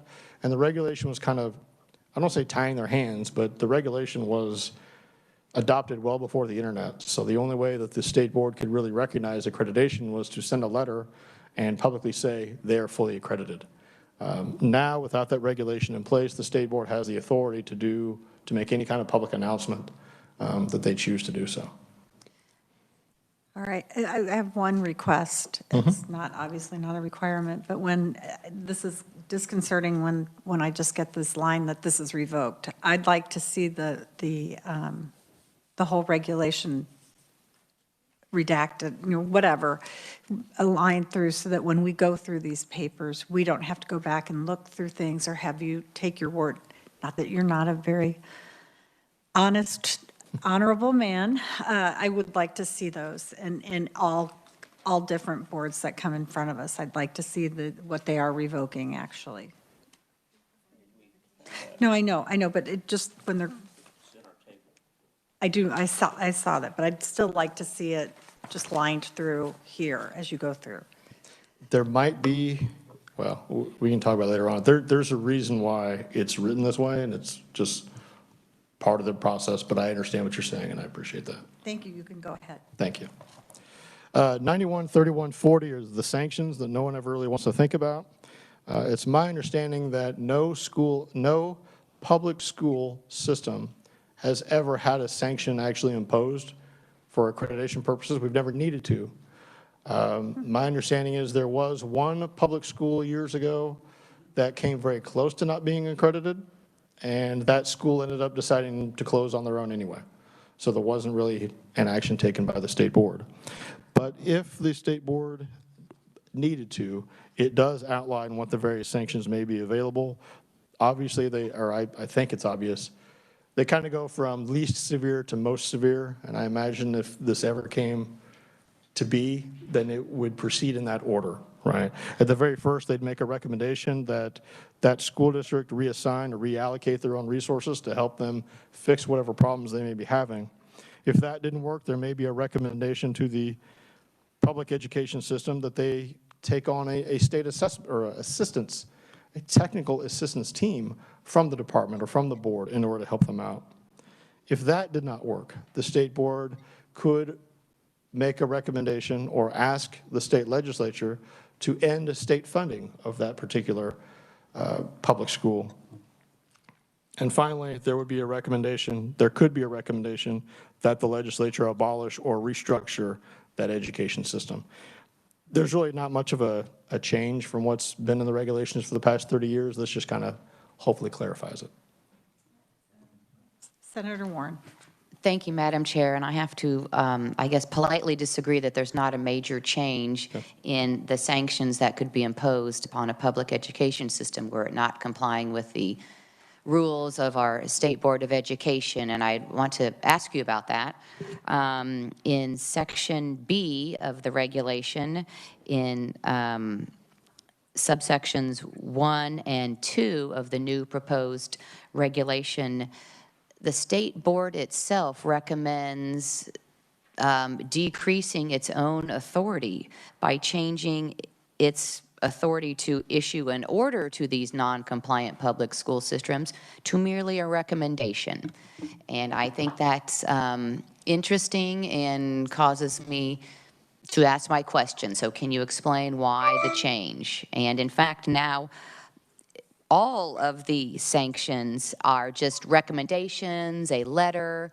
So kind of to the questions and the points earlier from our committee, what's the school board doing? So if you could, though, answer my specific question regarding why the change of the authority of the State Board of Education to go from an order to merely recommendations for our public schools who are not complying. It's a fair question. I appreciate that, and I somewhat anticipated that somebody would ask that question. It was not the easiest thing to write in there in the reg. As I said before, the state board has general supervision over the districts, but not direct control. It would be, I think in conversations with the Attorney General's office and reviewing these regulations, the language that's included in here now is more consistent with what courts have found is the authority of the state board. And I believe it is more consistent with statutory language.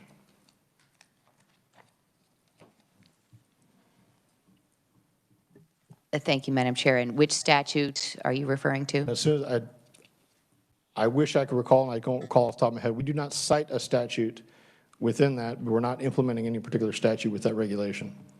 It's more of the general statutory scheme, if you will. So I guess then statutes and court cases have found that the state board doesn't have the authority to make these orders. They can only make recommendations. Is that correct? I'm not aware of any case, any published case that says the State Board of Education can order a local school district on what to do with their personnel. There's not one out there. The state board has no authority over employment decisions of a local school. But this regulation has more than just authority over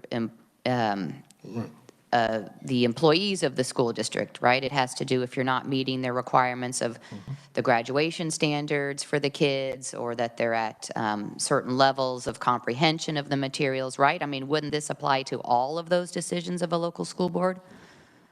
If you're talking about the potential sanctions, yes. Yes, so let's not just merely talk about sanctions for if you don't have, accredited teachers teaching in your school, but it's also, are you complying with curriculum requirements? Are you complying with the 21 credit hours that kids need to graduate from high school?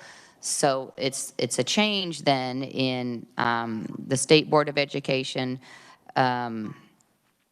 I guess, realizes it doesn't have the authority pursuant to case law and statute to make any order to sanction local school boards. Is that why the change in subsections 1 and 2?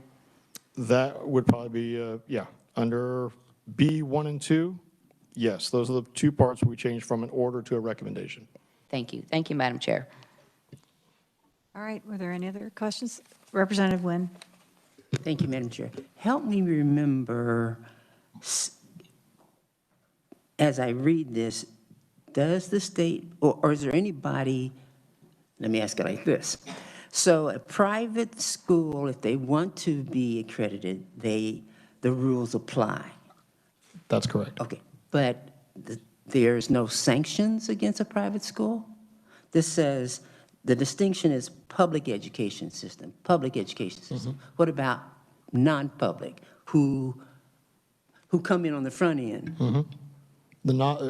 Here's what we would do to a non-public or a private accredited school.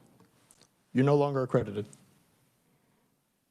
Does it say that here? Well, we just take away, your status would be not accredited, so you would not be accredited anymore. If there is funding that goes to that private school, then certainly that sanction could apply. Okay, well, because it says public education, my train of thought did not include private, but they are. Well, there's not that many private schools off the top of my head. I don't believe most private schools receive state funding, or at least not very much state Only if they funding. receive state funding, does this? No, what I'm saying is, we wouldn't ask the legislature to take away the funding of a private school that doesn't receive state funding anyway.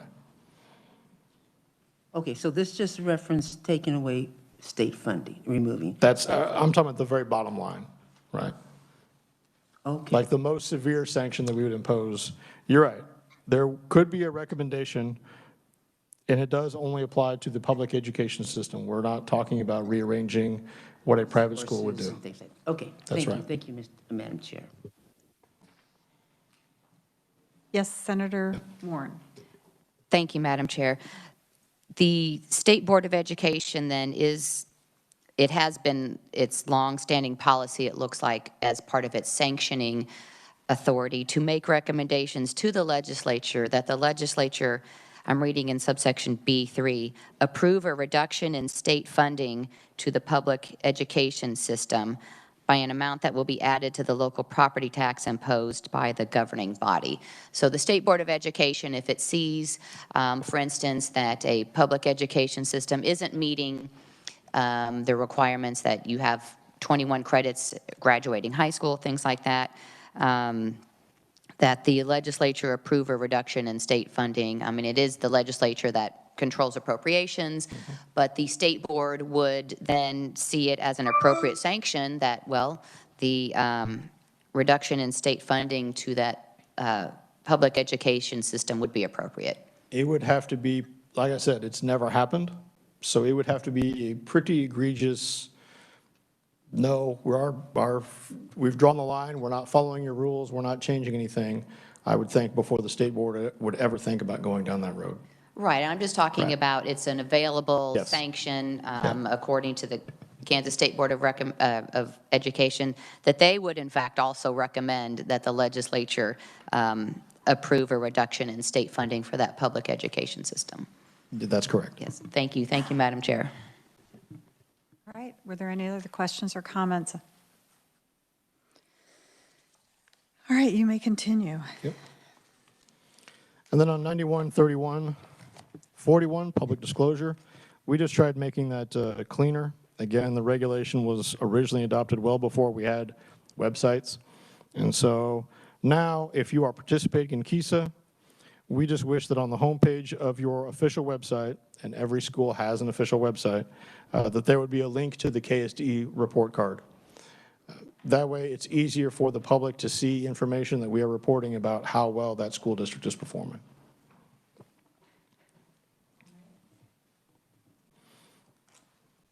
Are there any questions or comments? If not, Okay. And then 913142, this is the same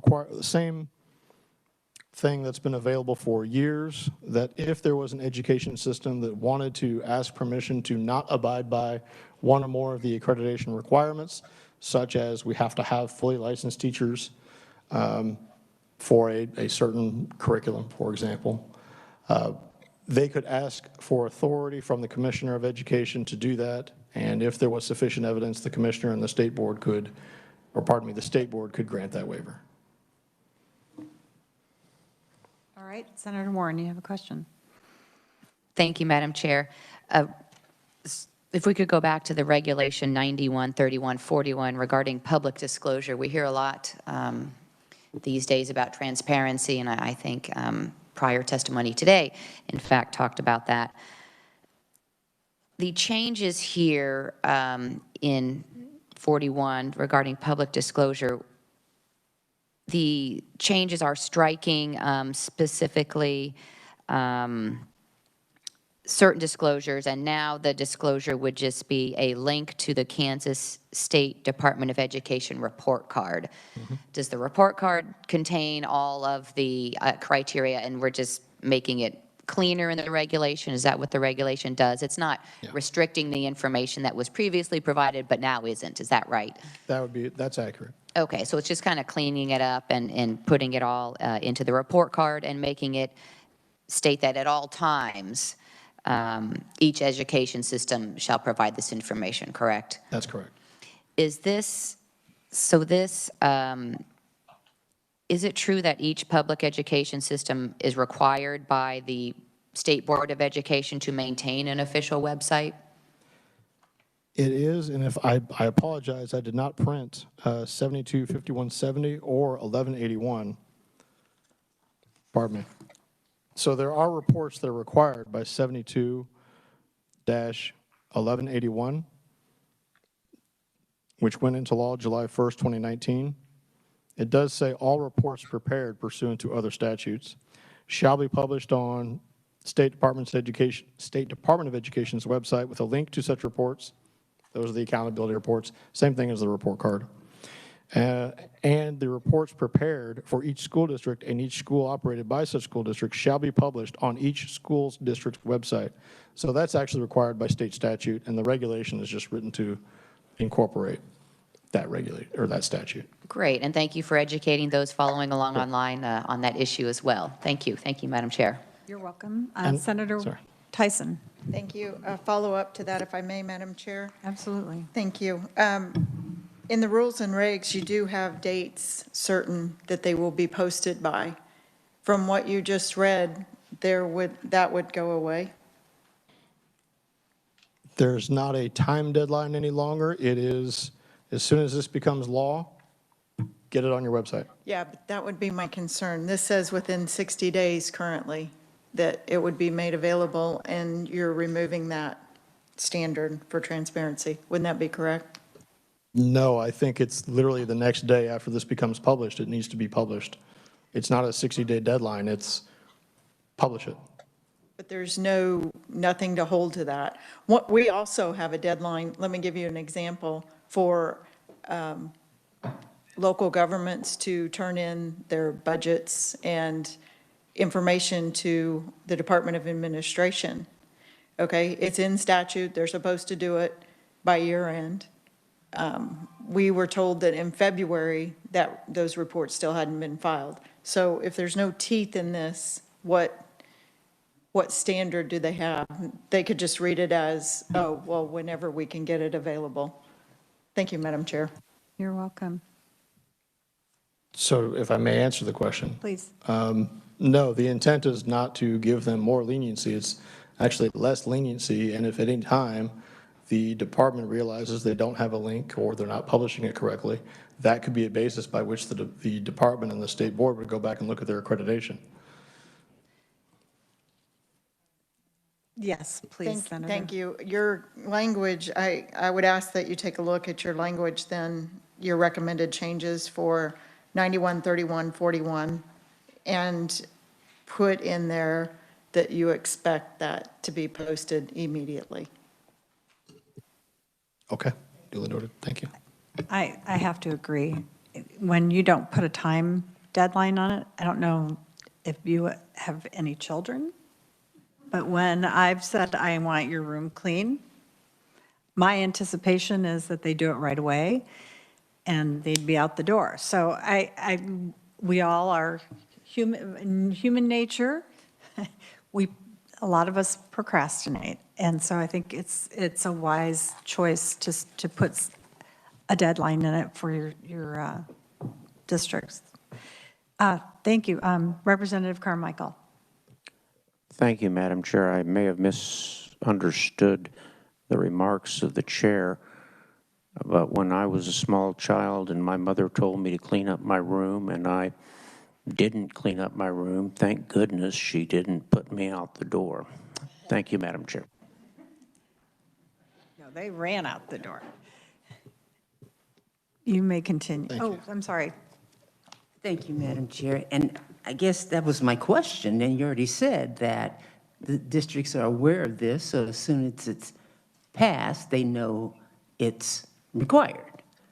However, what was the comment? I mean, what was your comment a directive, or do you have, 1 day of publishing? Help me understand what I believe you that, two. I don't, Senator Tyson can speak for herself, but I believe there was a deadline. They had to do it within 60 days in the prior regulation. Correct. And there is no deadline on this one. I can read that. Yes. So and what was the then request or suggestion? I didn't I'm not get sure that. she gave an exact date, but I thought, you mentioned, sir, that they would be, the expectation is that they do it right away. Correct. Which meant like within 24 hours, but that's not stated in this regulation. We were asking for more detail on that. So I guess he's not asking for clarification, but I'm asking for clarification as far as what is your intent? Are you, in our report, are we going to write 24 hours, or at that, we'll have that discussion later? Senator Tyson. Thank you, Madam Chairman. I was leaving it up to to your discretion. I was just suggesting, my suggestion was that they make changes to the rules and regs. And I know that means them going through the process again, but I think it would be worth it for this, they could go forward with the rest of them, and they could submit changes to this regulation addressing that concern as far as a deadline goes. Well, Madam Chair, then I'm hearing two things. For you to say leave it up to your discretion is one thing, but I heard a follow-up with something different. Thank you, Madam Chair. And just to explain the rules and regulations process, these have been through certain steps. In order for them to change, it does go through a public comment period, and they could address it at that time. And so my suggestion is that they do put language in for a date certain when these are posted. Thank you, Madam Chair. And just as for clarification, when you say a date certain, it could be 60 days, but that's not, you just want a specific date certain. Yeah, yes, I believe so. Senator Warren. Thank you, Madam Chair. As I'm reading 9131-41, the public disclosure regulation and the proposed new regulation, it does say that each education system participating in KESA shall at all times provide. So I think that in regards to your comment, sir, about, well, when will this be required that they have to do this? And it would seem to align with your comment that the language of shall at all times provide means that as soon as this regulation becomes law, the requirement is immediate, because at all times is at all times, and it's not 60 days after enactment or anything like that. So for me, it clears up some of the discussion that we've been having, that it shall at all times, and that means immediately, and that goes to another committee member's concerns. Well, are the school districts ready for this? Are they aware of this? That when this becomes enacted, your requirement applies immediately to disclose. Does that help you, Senator Tyson? I was just looking for language, this could be interpreted. I was just trying to get them to clarify. I would like to see, whether it be 2 days, 60 days, I would just like to see it spelled out a little bit more clearly, so that there is an expectation that these will be posted at a certain time. So thank you, Madam Chair. Absolutely. Noted? I have noted, I've got several things noted, so, All right. but thank you. Do you have anything else, Representative? All right, then you can go ahead on the next one. And I think we covered 3142, the waiver. There were no questions. So if we're on 3143, this is the newest addition to the regulation. This is the child abuse and neglect mandated reporter training. As you are all aware, if you are an employee of a school district or a school, you are required to report if you have a belief that a child has been a victim of child abuse.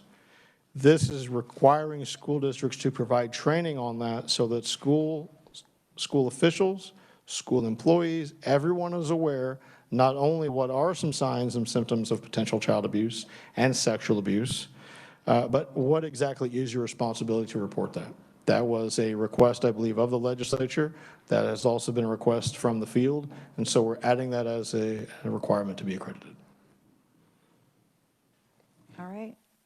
Yes, Representative Nguyen. Thank you, Madam Chair. Is there a specific type of training, or that each district will determine their own Each district, criteria? pardon me, I'm sorry. No, go ahead, you're good. I didn't mean to interrupt you. That's okay. So each district will be responsible for finding their own training or providing it, so long as it does address the reporting requirements, and so long as it does address each of these issues that's included in there, then it would be sufficient. Thank you, Madam Chair. All right. Senator Warren. Thank you, Madam Chair. This is in response to legislation that the legislature passed in 2019. Is that correct? If I remember correctly, yes, there was some legislation that was, I believe was discussed. I don't believe that the bill was passed, though, if I recall correctly. Now I need to look up. Well, the regulation Okay. says that it was. It is in response to 5170. That is correct. Okay, and so if the legislature enacted this in 2019, prior to this proposed regulation, we haven't had any sort of standard or training requirement for our schools? If we haven't, I'm glad we're putting this in place, but is it true that this is the first codification, if you will, of what the school districts are going to be doing about this, and the state board actually is doing about it? So the two responses, if I may. One, I'm looking at 215170, and I don't recall seeing it in 21-5170 requesting or requiring the child abuse and neglect training. It's not in the statute. I know it was discussed, but it's not in the version that was actually passed. I don't think. I'm looking at it, and I don't see it in there. Well, then what, the regulation says authorized by and implementing Right. that statute. You said 215170, but I think you mean 725170. I apologize if I misspoke. 72-5170. That is the statute that authorizes and requires the State Board of Education to adopt KESA. This is a part of KESA, and that's why it's part of implementing that statute. You know, we get to interpret the statute as we feel appropriate. That's how it's been interpreted, is this is a requirement we want to make. What I can share with you is I know that school districts by and large have been offering this training well before today. We are just codifying and making it a requirement. I know that I've answered calls and emails from school districts asking, oh, wait a minute, I thought this was a requirement, but I don't see it in the regulations yet. Yes, it's a requirement. Yes, you are going to be held accountable for providing the training, so they have been. Okay, so it's just taken 2 years to get the regulation in place, is what I'm hearing then. Yes. I'm glad it's done, but Me too. yeah, I'm surprised. You know, it's a short regulation here, so I'm just concerned that it took so long, but glad that we have that in place. All right, are there any other questions or comments? Senator Tyson. Thank you, Madam Chair. Thank you for your testimony and your work. I would like you to pass this on to the board if you would. One of the issues that's been brought to my attention is students, after they graduate Kansas schools, are taking many remedial courses in college. I know you're aware of it. And it was actually a teacher who is extremely upset over this. They'll take a remedial English or math course 3 and 4 times, and taxpayers are picking up the tab on that. We paid for it at K through 12, and we're paying through these remedial courses. So that's all great and wonderful to have these standards in place, but if we're not getting results, the results that we need for education, again, we need to reevaluate this system. So thank you, Madam Chair, for your lean. I will pass that on, and if I may, for what it's worth, I will tell you that what you're talking about, post-secondary success, is a big part of, and if you look back at the definition of a successful high school student, it's not just someone that walks across the stage with a diploma. It's someone that can successfully complete 2 years out from graduation, that they're not taking remedial classes, right? Like they're able to earn some kind of certification. So for what it's worth, I will share with you that the commissioner and the state board, they share those concerns. I've been, since Commissioner Watson's first day, that has been a priority of his to fix that very issue.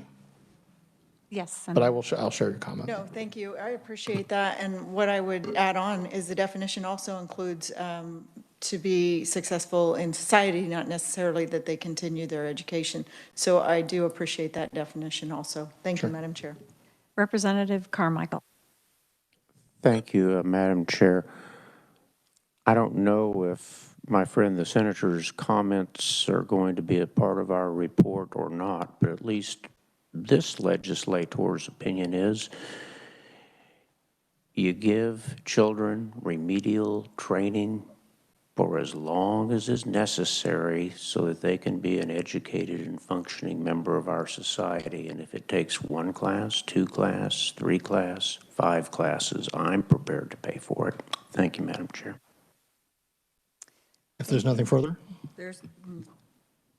I don't see any. Oh, Representative Kiefer, did you want to say something? No, thank you very much for being here. I appreciate it. Thank you all very much. All right, we'll move on to the Kansas Board of Cosmetology.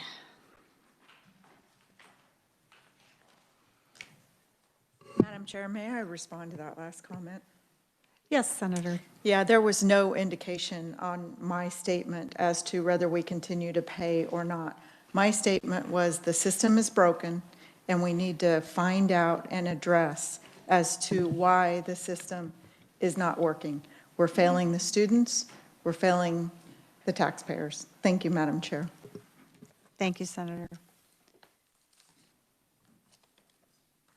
All right, Laura Glockner? Glockner. Glockner.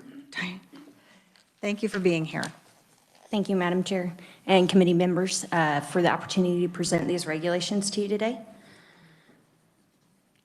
The first regulation we're going to look at is KSA 6914. This is removing the requirement that the client protection portion of the practical examination be scored separately. This is an older regulation. The practical exam is completely all client protection, so there isn't just a separate section for client protection. All right, any questions or comments? If not, you may go forward. Okay. The next one to look at is KAR 6963, and I did hear you. I pulled up the regulation to read it for you guys really quick. The regulation says that a cosmetologist, apprentice, or a manicurist license shall be used only in a licensed beauty shop, except that a licensed cosmetologist may perform cosmetology service in a licensed hospital, nursing home, rest home, or invalid's home. We are wanting to. May I interrupt? Yeah. I think you skipped one of your regulations before we got this, 69-6-2. Yes, of course, sorry. 69-6-2. We're excited to get that done, I know. I know, sorry. This removes wording in conflict with statute. There's a set, the wording that's crossed out at the bottom is seeming to attempt to allow a person that wants to own a salon and transferring ownership to be able to do that without having a compliance inspection and without applying for the licensure with the board. It also mentions a transfer fee, which is also not authorized in statute. So we are wanting to just remove that wording that is in conflict with statute. Anybody that wants to own and operate a salon must have proper licensure to do so and must receive a compliance inspection. Any questions or comments? If not, we'll move on to 69-6-3.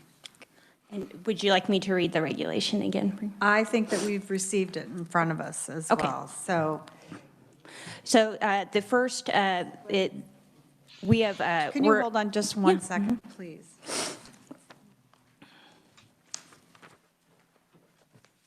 in the packet, and two, it's right there too.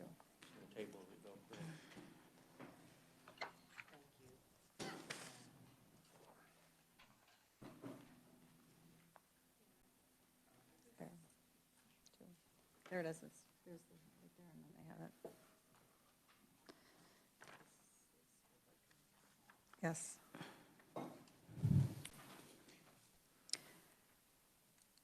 Okay. Can you explain why this is being revoked and what it does? Yes. The first reason why we would like to revoke it is because the use of the word invalid is not a politically correct term, as somewhat considered insulting to refer to somebody as an invalid that is homebound due to physical or mental challenges. The other reason why is that KSA 651904 already provides licensees the ability to provide services outside a salon or clinic in the office or home of a person if they are employed at a salon at least 51% of the time, and they turn an affidavit into the board attesting to that. It also allows licensees to be able to provide services outside a salon or clinic to a person in a healthcare facility, hospital, nursing home, or in the residence of a person that requires home care due to physical or mental disabilities without needing to be employed in a salon at least 51% of the time.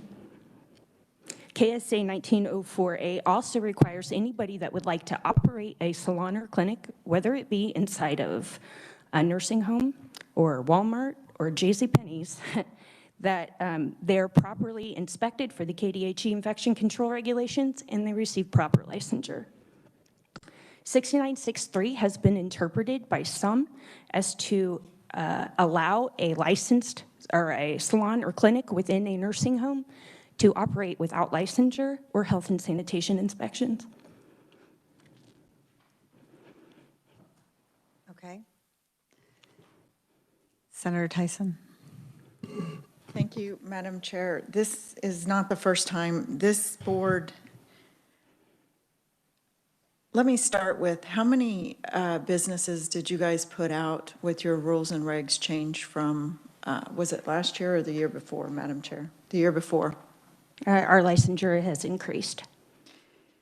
How many went out of business? I didn't ask for the number. How many were closed as a result of those rules and regs changes, just because you hadn't updated them in a few years? I'm not aware of any salons that closed due to the rules and reg changes. Okay.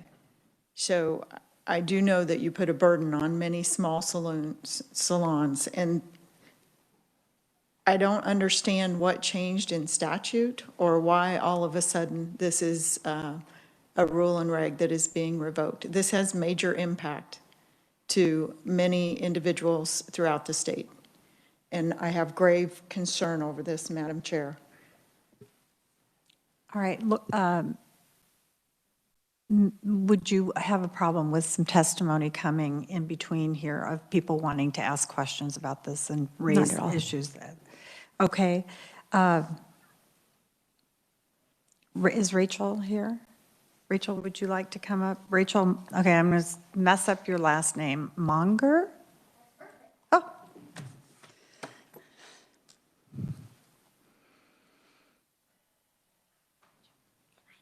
Thank you for being here. Thank you so much, Madam Chair, for having us here today. I say us because I am Rachel Monger with Leading Age Kansas, but I'm also here representing the Kansas Healthcare Association and the Kansas Adult Care Executives. And between the three of us, we represent nearly every long-term care provider in the state, and you do hopefully have our written joint testimony in front of you. We are here to express our concern and opposition to repealing 69-6-3 and our opposition to requiring professionally licensed salons in every adult care home in the state. Very few providers know about any of these controversies or questions about licensing regulations. And it's never mattered because the only beauty parlor and hair care standards that have ever been applied to them are those in adult care home statute and KDAD's regulation. And in our discussion with members, there does seem to be a small minority of retirement community settings that serve that whole spectrum that have opted for licensed salons because of that. But everyone else does not have those. They follow what I've cited in my written testimony for you, which is KDAD's regulations that require a room to be labeled a beauty and barber parlor. It has physical environment and infection control requirements that are both inspected and improved and enforced by KDADs. And then we're also required to use a licensed cosmetologist to provide those services to residents. And those licensed cosmetologists, of course, also have their own professional standards to meet. The other thing, of course, is our adult care home statutes. There is 39-938 stating that cosmetology and barbering regulations don't apply to adult care homes. And then the last reference we tend to use is this regulation in question today, 69-6-3, which makes it very clear that cosmetologists can come in and provide services to our residents. Having these beauty and barber parlors that are both created and inspected by KDADs has worked very, very well for us for decades. We don't know of any major issues or harm that comes from providing these types of services to our residents in these KDADs approved beauty parlors. We do believe there's good reason why adult care homes have never been forced to create professionally licensed salons in their buildings. Reason one is when you look at the whole picture, requiring a licensed salon in every adult care home is really unnecessary. And reason two, requiring these licensed salons will do a whole lot more harm than good, not just for adult care homes, but also for our residents. And if you look at my written testimony, I'll just summarize it quickly, but forcing adult care homes to create a licensed salon to us is classic overregulation with 3 layers of government requirements, double the inspections and penalties for one room in our adult care home. It comes at a cost that is not only significant, but for many is overwhelming. I think you can imagine how much I cannot stress enough how few resources our adult care homes have in general, but especially right now as we're trying to overcome the worst pandemic and disaster for us in living memory. And really the worst thing that comes out of overregulation is that these are resources and attention that's being squandered that should be going to resident care. Speaking of residents, if you talk to any of them, they will tell you they have had enough of government over the last year and a half through this pandemic. And many of them have only just had their hair care services returned to them after our forced year-long shutdown in a lot of our adult care homes. So like everything else in an adult care home, the beauty parlor has multiple uses, and they're all for the benefit of our residents and families. You'll see that I've listed in my testimony just some examples of that, such as families using the beauty parlor to cut their loved one's hair and help them care for it. We also use the equipment there for other types of resident care That's very helpful. And as I said, all of these uses are there to better our residents' lives. It's not hurting anything or anyone. And our problem is that all of those things will be lost if we're forced to license that beauty parlor. Because once it's licensed, the adult care home is on the hook for thousands upon thousands of dollars in fines if anything happens there that's not in strict compliance with the Board of Cosmetology. And obviously our worst fear is that what if the Board of Cosmetology comes in and yanks their license? Well, our residents don't have any other way to access these services. So what will happen is adult care homes will have to lock down those beauty parlors, those rooms, and only open it to their very specific licensed cosmetologists they contract with. And that's a real shame because it has so many uses that help our residents and our families. So we're asking today that the regulation not be repealed at this time. We think that repealing it will cause mass confusion for providers, for residents, and for cosmetologists about whether they can even come in and provide services to our residents. And we ask that we please not do that to our residents, especially right now, and not to our adult care homes. So we know that the way we've been doing things for the last many decades has worked really well, and there is no reason at this time to start changing the status quo. Thanks very much. Thank you very much, Rachel. I think we have some more testimony. Tara Mays, if you would come forward. Thank you so much for being here. Thank you so much, Madam Chair. Appreciate the opportunity to appear before you today. I had intended my comments to be mostly written, but I wanted to be here and available for you all to answer questions. I am Tara Mays with the Kansas Hospital Association, and on behalf of our 122 member hospitals, we just want to echo the comments that Ms. Monger provided to you today, and really, just explain some of our concerns. As you all are well aware, as legislators across the state, what works well in one part of the state doesn't always work well geographically in other parts of the state.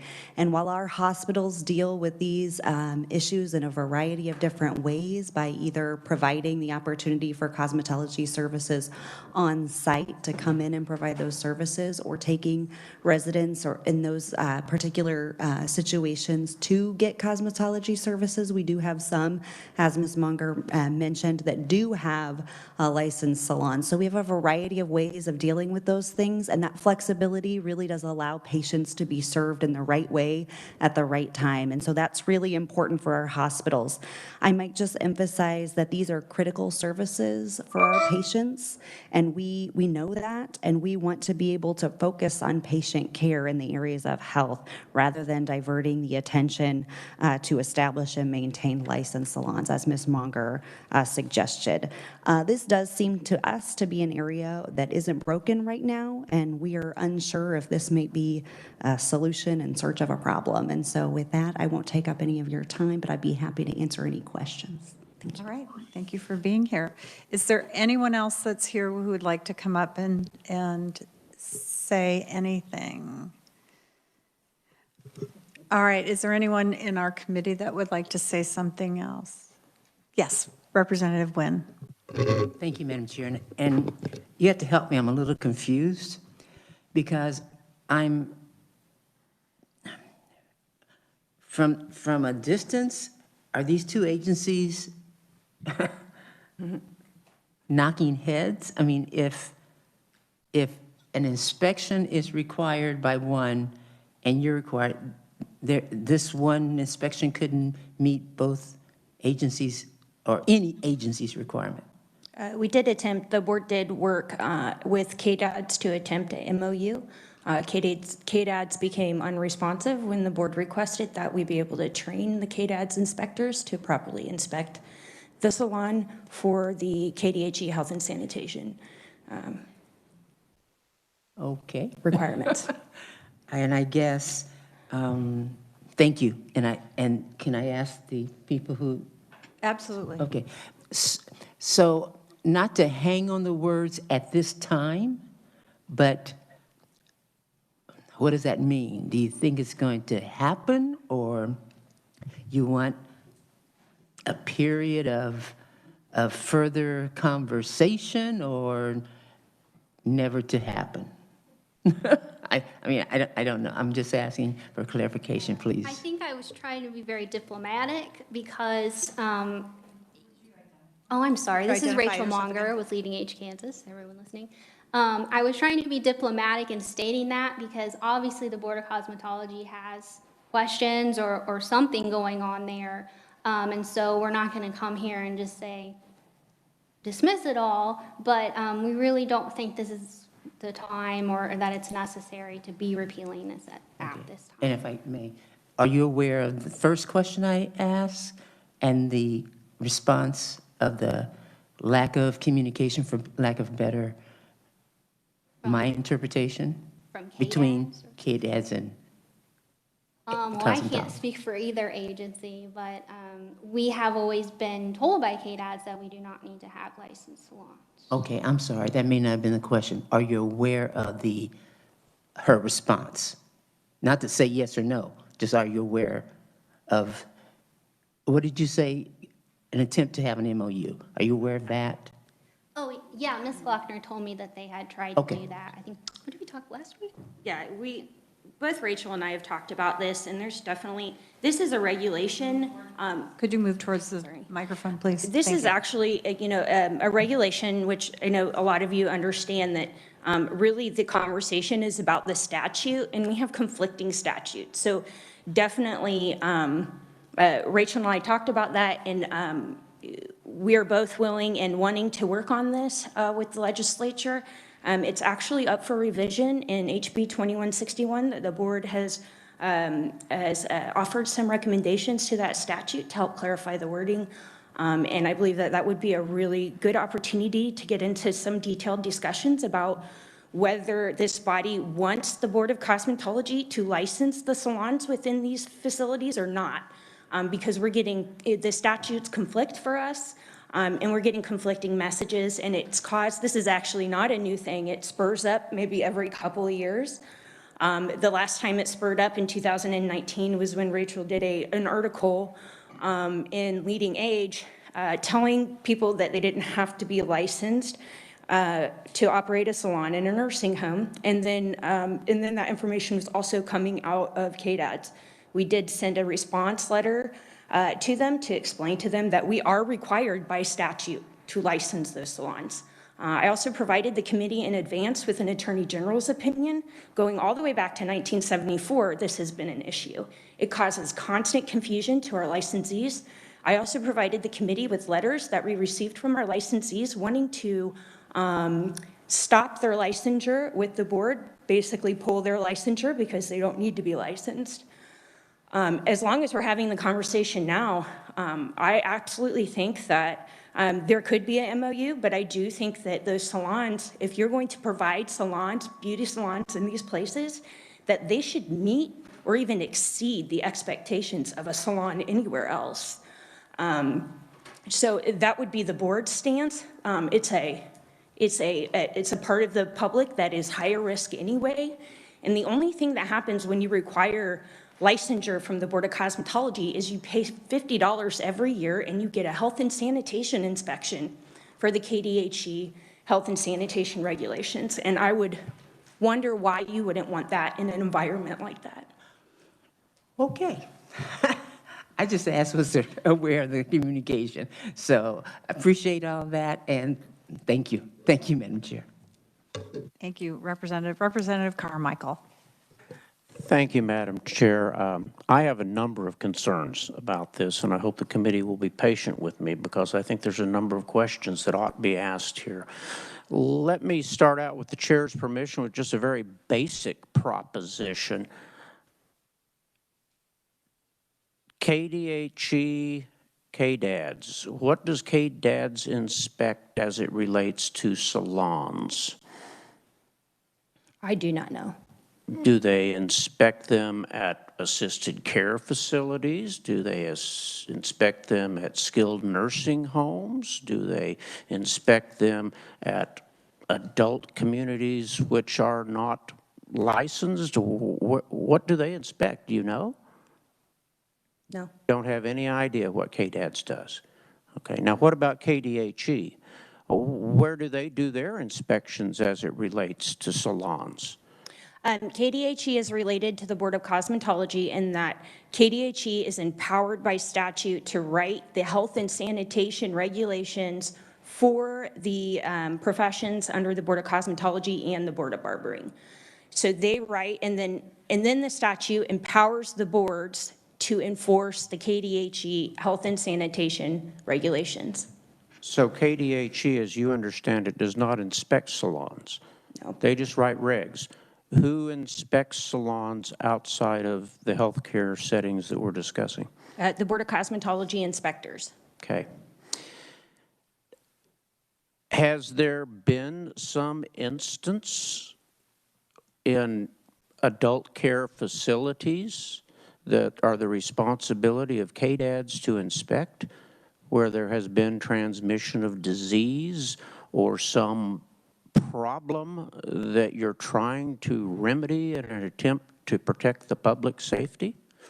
Generally, this argument spurs up with the board when we do go in and find violations, health and sanitation violations within the salon. My question is, have there been deficiencies at KDAD's inspected salons that have resulted in the transmission of disease or the endangerment of the public safety? I do not know if it resulted in transmission. What about endangering the public safety? Yes, we have found violations in the salons and KDOT's facilities that are a danger to the consumers that consume services within. Why are you inspecting these facilities if it's KDAD's responsibility to inspect these facilities? Because the statute says we have to. What statute says that you have to go and do a second inspection even though KDAD's has already done the inspection?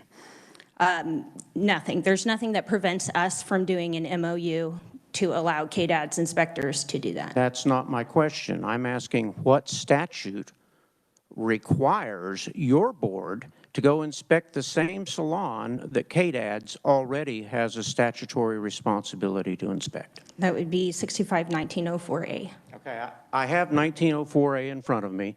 Please take me to the scripture line and verse of where that requirement is. It's going I to have be it in front of me. It's going to be in the first section. Please go ahead and read it to me. I have it in front of me. I don't have the statute in front of me. Madam Chair, I don't want to take our time while I read the law to someone who's responsible for enforcing the law. Can we provide her with a copy of the law so she can refamiliarize herself with the responsibilities of the Cosmetology Board?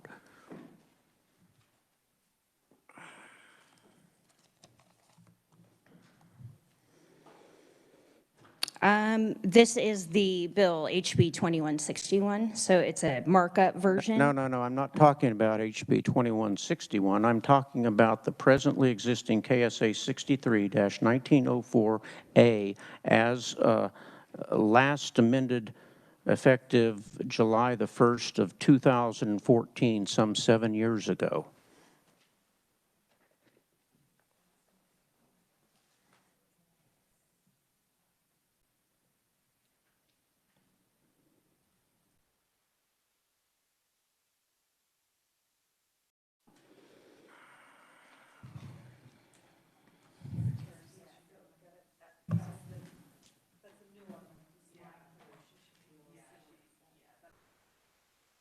Okay, if she has the full text there, I suppose that's fine. I just want to make sure that we're looking at the law and not a bill that remains pending before the legislature. Yes. Any licensed cosmetologist, esthetician, electrologist, manicurist, or person desiring to establish a salon or a clinic shall make application on a form provided to the Kansas State Board of Cosmetology, accompanied by the new salon or clinic license fee established under KSA 65-1904 and amendments thereto. Upon filing for the application, the board shall inspect the equipment as to safely and sanitary condition of the premises, and if the equipment and premises are found to comply with the rules and regulations of the Secretary of the Health of Secretary of Health and Environment and the rules and regulations of the Kansas State Board of Cosmetology, the board shall issue a new salon license. Madam Chair, I would suggest that our conferee look a little further in subparagraph B, where it explicitly excludes from this procedure services provided by a licensed cosmetologist, manicurist, esthetician, or electrologist in a healthcare facility, hospital, or nursing home, or in the residence of a person requiring care, etc. You rely on subparagraph A, but you ignore the explicit exclusion contained in subparagraph B. Do I read that correctly? It has been interpreted that way. Who interpreted it what way? You interpreted it that way. Our attorneys interpret it differently. Who's your attorney? Our attorney currently is Sarah Shipman. You need to have Ms. Shipman here then, because if you can't answer my questions, we need somebody who can. Where is Ms. Shipman? I believe I can answer your question, and we did provide the committee in advance a detailed letter written by our previous counsel, Athena and Dea, explaining the statute. It is also why we're asking for a revision to clarify, because it is often misunderstood. There is a difference to the board between going into a person's residence within a nursing home than having a licensed beauty salon. To us, it's not unusual for a salon to be in any kind of business. We have salons in multiple types of businesses. So the difference is operating a clinic or a salon. And that's different than if a cosmetologist went in to a living facility, into that person's room, and provided services for them there. Do we have the letter to which the conferee refers? I don't recall seeing it, and maybe I overlooked it. It's very possible. Those were distributed electronically late yesterday. Yeah, I'd already completed my review and preparation, so I didn't look at those things. I will in due course. If I might ask a few more questions, though, please. Absolutely. Thank you. So the board thinks that they have the duty, the authority, and the responsibility to inspect salons that are in healthcare facilities. That's what the board thinks, right?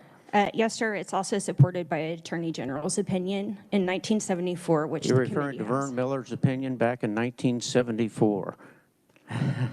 You understand, of course, that the law since 1974 was amended in 75, 87, 98, 2000, 2002, and 2014. All of those amendments took place after, God rest his soul, my former boss, Vern Miller, authored that opinion, correct? That's correct, and we also questioned that as well, and we were advised by our counsel that the changes that happened to this statute did not affect that section and does not affect the validity of the opinion. So, not to belabor this, but what you want to do is you want to tell your licensees that they cannot practice at a salon in a healthcare facility that has been inspected by KDADS and or KDHE unless your agency goes out and does the same thing. Yes, that's currently what we are You want required to to do. increase the administrative and regulatory burden on healthcare facilities as well as facilities for adult care facilities, and double that regulatory burden and expense so that you can come in and inspect as well, right? We already licensed the salons within the adult care homes. You license the salons now? Yes. But you don't inspect? Yes, we do. Well, if you're doing it now and if you're licensing them now, why are we needing to make any changes? Because the regulation is causing confusion and it's in conflict with our statute. Well, let me direct your attention, if I could, Madam Chair, to the agency's economic impact statement. You're familiar with that, I'm sure. Yes. Okay. And as you may know, the history of this particular committee is that we passed some very serious remedial legislation at the committee's suggestion a couple, 3 years ago to try to deal with unnecessary regulatory burden and expense occasioned by administrative regulations or changes thereto. And that's why we have these rules. And so I want to direct your attention initially to the second page of your statement and Roman numeral 3, which is the agency analysis specifically addressing the following. And the first is sub A, the extent to which the rules and regulations will enhance or restrict business activities and growth. You, of course, understand that healthcare facilities and adult care facilities are businesses, correct? Yes, sir. Okay. And you all completed your statement by simply saying the board does not anticipate these regulations having any impact on business activities and growth. Correct.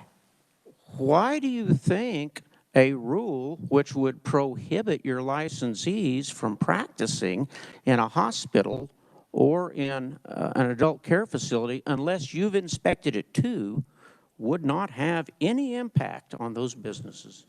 Because we already licensed them.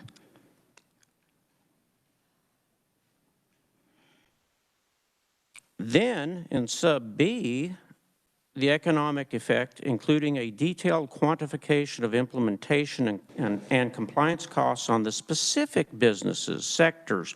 Where is your detailed quantification of the implementation costs that will prohibit licensees from practicing in adult care facilities, hospitals, et cetera, unless you've inspected them too? Where is that detailed analysis in your impact statement?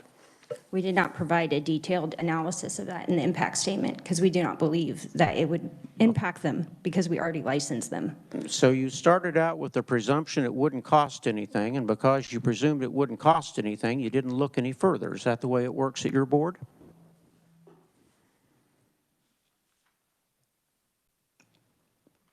No, sir. Okay. Well, then let's look at sub C. You're supposed to describe to us the businesses that would be directly affected by the proposed rule and regulation. And what you tell us is cosmetology profession, schools, and tanning establishments. Don't you understand? We're talking about adult care homes and hospitals. This doesn't have anything to do with cosmetology profession, schools, and tanning establishments. Why do you answer that way? It was a group of regulations that we submitted all together, and these were the ones that came through. We're still working on the other ones. Then, on sub F, you're supposed to express to us as a total dollar figure the total annual implementation and compliance costs that are reasonably expected to be incurred by or passed along to businesses, local governments, or members of the public. And your board's answer is there are no anticipated costs associated with these regulation updates. Is that correct? That's correct. Then, when you're supposed to give us an estimate expressed as a total dollar figure, the total implementation compliance costs are reasonably expected to be incurred by or passed along to businesses, local governments, or members of the public. Once again, your board doesn't anticipate that this is going to cost anything? No, sir. Well, the real kicker, I guess, on this financial impact statement, Madam Chair, with your permission, is subparagraph H. It's on page 3 of your statement. Describe how the agency consulted and solicited information from businesses, associations, local governments, state agencies, or institution and members of the public that may be affected by the proposed rule and regulations. And the only thing that your board tells us they did regarding consultation with these other outside entities was that the board discussed and reviewed the regulation changes in an open meeting where public comment was offered. Is that all you did? Yes, sir. So you did not fulfill your statutory obligation to go out and consult with the affected businesses to find out what the impact of your regulation would be. Instead, you all sat around in your own committee meeting or board meeting and asked each other if you thought it cost anybody else any money and concluded, no, it won't, so we'll just go ahead and do it. Is that the way you handle these financial impact statements that are required by law at the State Board of Cosmetology? No, sir, that is not how we handle them. We did thoroughly review it, and we do license the salons within nursing homes. And we administer the law out of this statute, not out of this regulation. The stance of the Board of Cosmetology has not changed. Those salons have to be licensed, and they have to be licensed pursuant to statute. So is the board's response to subparagraph H of the financial impact statement true and correct? Yes. So the only thing you did was discussed it and reviewed it amongst yourselves at a board meeting? Yes, sir. No outside consultation with the affected industry? Correct? You just sat there at your meeting and did it yourselves and didn't follow the law? Correct? No, that's not correct. Madam Chair, I could go on and on and on, but if they persist with this regulation, the committee needs to introduce legislation, and I can tell you exactly how to do it. So at the appropriate time, please let me know. And we also ought to look at their funding when they come up for appropriations, and we ought to take a bite out of them because they're going around doing a second inspection of these salons that have already been inspected by KDADs. So let's don't waste people's money and by having them do what's already been done. Thank you, Madam Chair. Thank you, Representative. I have to tell you that I've already asked the revisers to draw up legislation to stop this, if you're going to go ahead and do this. I have all sorts of questions. I'm sorry, I think we've put you through quite a bit, but I do have more questions for you. And I also want to point out that you're not thinking about the people that are going to be affected in this. And when I say people, I'm talking about the senior citizens in the adult care homes. My mother. My mother, too. You start asking people, what was the one thing that helped your senior citizen when they were in an adult care home, getting their hair cut, colored, just washed. And it didn't matter who did it. They were thrilled to have that done. And when we have trapped our senior citizens for the last year and a half. People haven't, 19 months where people have not seen their families. And now you want to take away everything that makes them feel better about themselves. How much money do you get if you have to start doing this? Are you going to start charging for more inspections? No, this regulation was considered by us a dead reg, meaning because it doesn't have the statutory authority, we don't administer it. We administer out of the statute. Okay, what is the vision and the mission of the Board of Cosmetology? To protect the consuming public. Okay. What are the responsibilities of your board? What do you see as your responsibilities in this, other than just what you just said?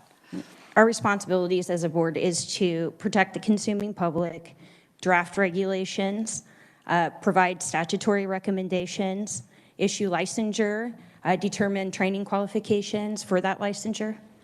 All right, so what your biggest job is to license cosmetologists, barbering, all of the above, correct? Cosmetology, body art, and tanning. Barbering's a separate board. Okay. All right. Are you in charge of the continuing education for salons, for the licensees? They don't have continuing educations. They have a 20-question renewal exam that they do. So you don't check to see if they're operating properly, coloring properly, not burning people with bleaching or hair removal? You just don't, you just give them a questionnaire, and if they say they're doing it, then it's okay, right? We investigate complaints, so we will take disciplinary action if someone was hurt from a service. We also do the annual health and sanitation inspections. Are there any, is the board paid, a paid board? Yes, we're fee funded. And how much does the board make? Our revenue is about at $1 million. All right, so individual board members, how much do they get? They get $30 a day for a board meeting.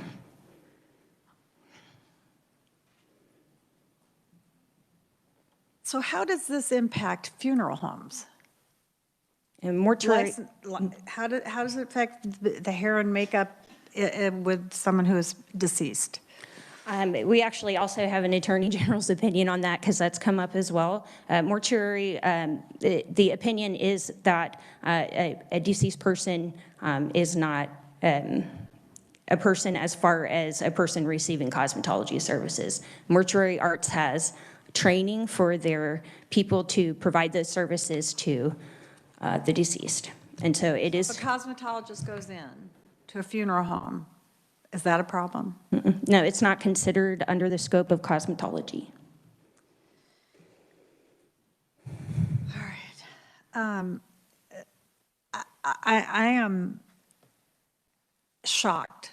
I'm just shocked that you want to change this. For all these people to come up and say that this is a problem, for all of us to turn around and say, I see a problem. I don't even know anything about cosmetology, other than the fact that I certainly use their services quite a bit. When you start messing with our parents, our seniors, it's a problem. And when you start making rules and regulations that are well outside of your scope, it is a huge problem, and it seems to be a bipartisan problem. I ask you to pull this and go into, and not put this forward. And I think I'm not alone. And I would ask, I am horrified, to be honest with you. And 3 years ago, when you said everyone had to have dedicated sinks, we should have stopped you then. We should have stopped you then. And we didn't. And so shame on us. I know. And this cannot continue. I am telling you, you need to go back to your board and take this off. There will be a problem because I already have someone working on it. And as God is my witness, it's going to be one of the first things I do when I get back to session. Honest, I promise you. I promise you. So I ask you to take this off the table, please. Is there any other comment? Senator Tyson. Thank you, Madam Chair. I think it was well said by Tara. This is a solution looking for a problem. We have operated for years in this manner. And I understand you're the messenger and you're representing the board. So I'm sorry the arrows are coming right at you, but they need to be at the entire board who passed and supported this effort. And I will echo the chairman's comments. We were extremely disappointed. We asked for information from the board regarding the fact whether you were going to grandfather it in. You guys had no idea when you were presenting in front of us, and you just went ahead and did it and disregarded this committee, disrespected this committee's comments completely. And I have a feeling you're going to do it again. The chairman asked you very kindly. I will demand that you not go forward with revoking this. I just texted one of the hairdressers that's on her way to a rest home. She hasn't been there since March 2020. These people that live in the home are so anxious to see her, and here you are looking to strip that again. I cannot tell you, you are the prime example right now for a government group gone rogue. You are outside your authority. You talked in circles when the representative was asking you about statute and your authority, it specifically states that you cannot, or that you allow exceptions under these facilities, and you're completely disregarding it by trying to revoke this rule and reg. I won't stand for it, and I know other legislators won't stand for it either. And I think we should go even further.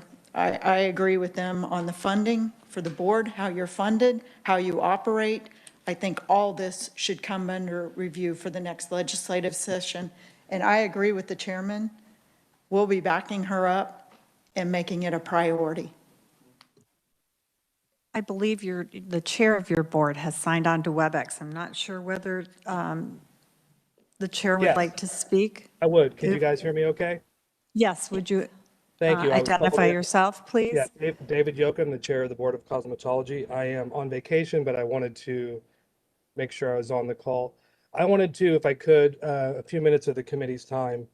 We are not in disagreement of this situation. The problem that we have from a board perspective, and I will speak personally, my mom is in a care center for dementia, and I definitely want her taken care of. We want her to have her services done. She's 10 years dementia in a care home. I have a nephew who runs private home care system. I've had conversations with them. We are not in disagreement. Here is the issue that I feel in defense of Laura, and Laura, I apologize because it may not have been made clear, and I want to make it clear. We had a letter from the Attorney General's office representative tell us we're responsible for this.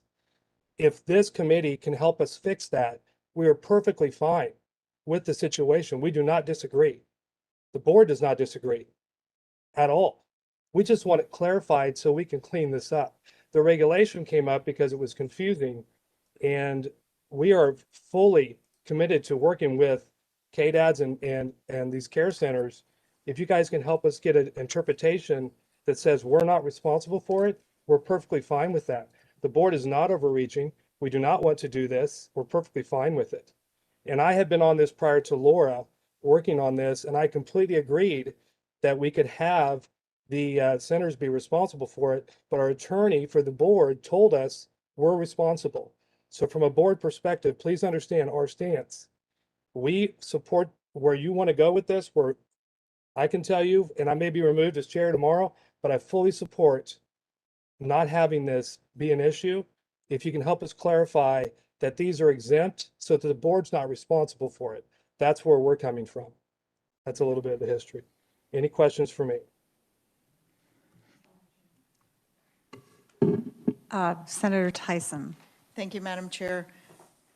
Mr. Yoakum, thank you for your comments. However, I would disagree. As I stated, you disrespected this committee a few years ago when you put in pages and pages of rules and regulations just because you felt they hadn't been updated before.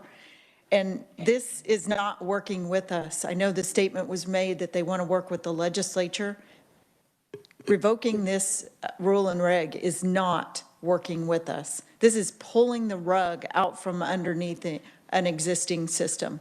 If you wanted to work with us, you would have came to us last session and made suggestions on statutory changes. That would be working with us. This is heavy-handed, egregious, and I don't speak for the committee, but I can tell that a majority of us are in unison. Well, I appreciate and take your comments wholeheartedly. As the chair, I will take that back to the board, and we certainly want to work with this committee. So you will receive an invitation. I would love to sit down and have conversation, and we'll take a look at our regulations. But I do thank you for your time. Mr. Chair, if I could ask you, will you be taking this and revoking and taking this revocation out of your change in your regulations, as we asked? Thank you for your question. It's definitely a board action, but I will take the recommendation back and support that recommendation. Yes. Representative Carmichael. Thank you, Madam Chair. Mr. Yoakum, I apologize. In looking at the materials I have in front of me, I can't find the letter to which you refer. Could you help me with that? Laura, if you can hear me, can Laura hear me? There was a Yes. letter, we worked on this, and I think Laura was on the staff at the time when this came up. And we just wanted to know at the time, was this our responsibility? If it's not, and we can either enter into an MOA, memorandum of understanding with the organizations, and or can we exempt them? And Laura, didn't we have a letter from the Attorney General's office at that time? Yes, it was provided to the committee in advance. Okay, could the secretary of the committee provide me with a copy of this letter, because I can't find it? We're looking. I think Representative, they're talking about the letter from 73, is that correct? You mean the 1984 Attorney 84? General's opinion? No, there was There's- another, excuse me, there was another, Laura, there's our Attorney General at the time, representative for the board, shared with us her opinion, so that we could, Is it there that I? Stina and Day, I think, was the attorney at the time. Oh, no, isn't that the Attorney General's opinion? Yeah, that's Vern Miller's Attorney General opinion, but I'm talking about this letter that he's now relying upon 20, 30 years later. And after the statute's been in effect for 7 years, all of a sudden now we need to close down salons in nursing homes. If I may, Madam Chair, the letter he's referring to is the one that is titled Response to Licensees and copied KDADs. That's the letter that, the response letter that our attorney at the time provided.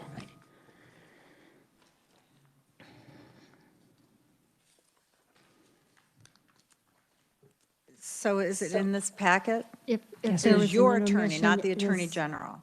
Yeah, yes, that's the letter Mr. Yoakum is referring to, is our letter, the one titled Response to Licensees, copied KDADs. It's a 2019 letter, I believe, from February.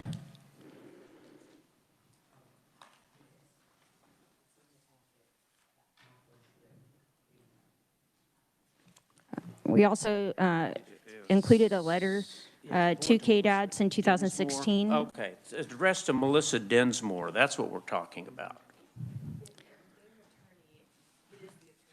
Right. Okay. Also included is a letter to KDADs from 2016 when we were working on the memorandum of understanding with our attorneys and their attorneys.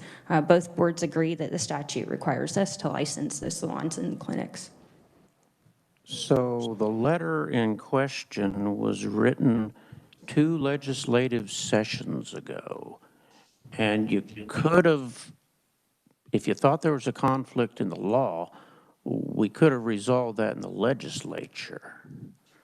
But now, 7 years after the last time the legislature touched this statute, now you say, let's close down the salons in hospitals and nursing homes.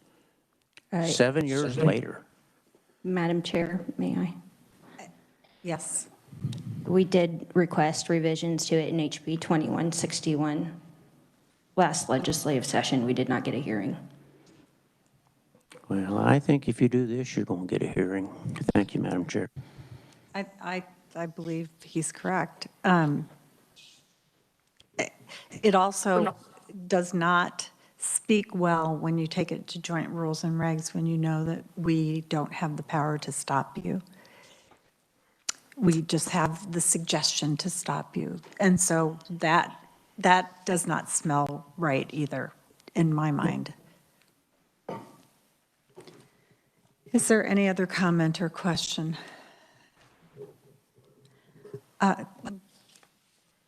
You may go ahead. Thank you. The next regulation is 691531. This is for body art specifically. It's a requirement of statute KSA 74120. It has identical wording to the KAR 69110 that we brought before this committee for cosmetology that was approved in 2019. It has an additional, except for the additional addition of the Class A misdemeanor charge. for violation of 651941A, that no person, including tattoo artist, cosmetic tattoo artist, body piercer, shall perform tattooing, cosmetic tattooing, or body piercing on another person, display a sign in any other way, advertise or purport to be a tattoo artist, cosmetic tattoo artist, or body piercer, unless that person holds a valid license issued by the board. This act does not prevent or affect the use of tattooing, cosmetic tattooing, or body piercing by a physician, a person under the control and supervision of a physician, a licensed dentist, a person under the control and supervision of a licensed dentist, an individual performing tattooing, cosmetic tattooing, or body piercing solely on such individual's body.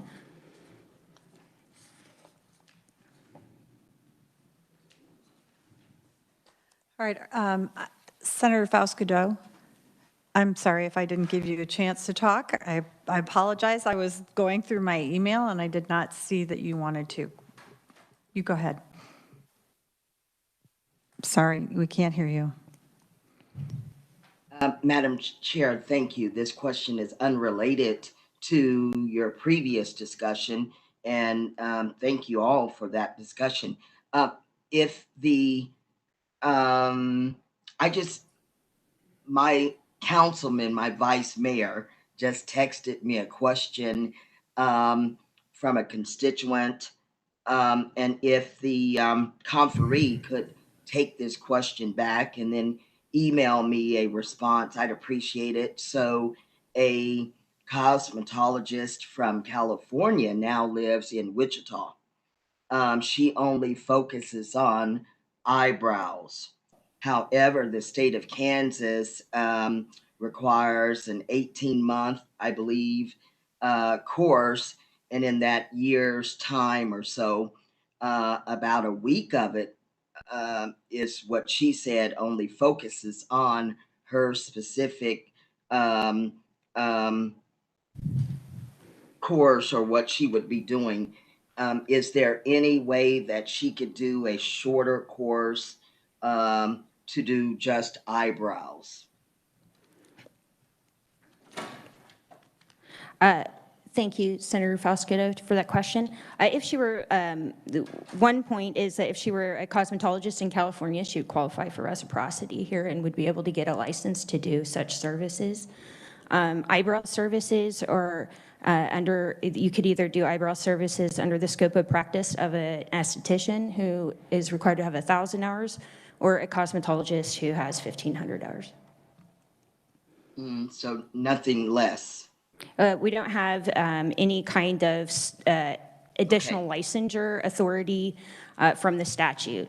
Certainly, if the legislative body would want to do something like that, it would need to be a statutory amendment to allow licensure specifically for that service. I see. Thank you. And thank you, Madam Chair.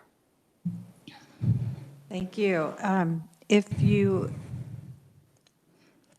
perhaps,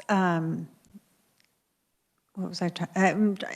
Some of the questions that came up, maybe you could get answers back to us, particularly in this, and set up a list of statutory things you think we need to change so that we can have those as a guideline of what you're worried about before we get to this point where we really are very unhappy. So, yes, Senator Tyson. Thank you, Madam Chair. I'm not sure I'm going to trust their recommendations right now. They seem fairly aggressive and egregious, but I do appreciate you asking for that. I would also ask for the date, the timeline schedule for us to know whether the board moved forward on revoking this rule and reg or not. What expectations do we have when the board will pick up this topic again? I think that's fair. Senator Warren. Yes.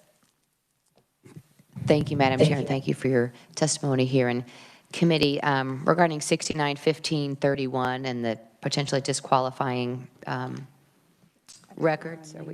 We're not on that one yet. Okay, we're on. I don't think we got 19 in our packet. Oh. Because we go from 3 to 31.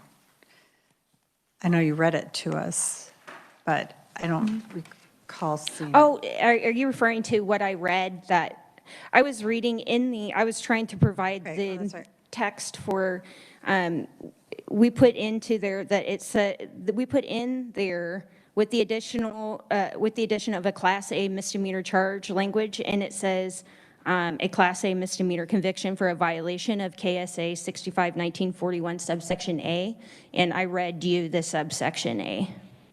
All right, thank you. Sorry, go ahead, Senator, I'm sorry. Thank you, Madam Chair.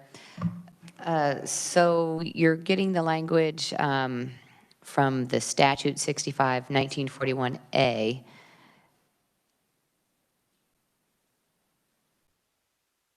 I don't see the reference in the statute to the misdemeanor. Okay, so let's see. I guess my concern is, it's difficult to vet rules and regulations here at this point in this committee, and it would probably be a wise idea to take this up earlier in the legislative process where we could have a hearing on something as probably impactful as this, and then I don't see that language in the statute you're referring to, but I also, in the proposed regulation 69-1531, is the whole regulation new? Because okay, it is, and then, but in your written testimony, you're stating that this is identical wording to another regulation that was approved in 2019 with the additional Class A misdemeanor charge. But I don't see what are you basing that on? I don't see it in the statute. So if it's not already in statute, my point is maybe the legislature should take a look at it first before we're putting it into regulation like that. So the statute that would authorize the board to refuse licensure for a violation of KSA 65-19-4 would be KSA 65-1942 and 65-1947. The part about the advisory opinion is coming from 74-120. Madam Chair, if I may, just, thank you. Okay, so thanks for clearing that up. We don't have the language of the statute that you're relying on for the regulation in front of us, so I appreciate that clarification.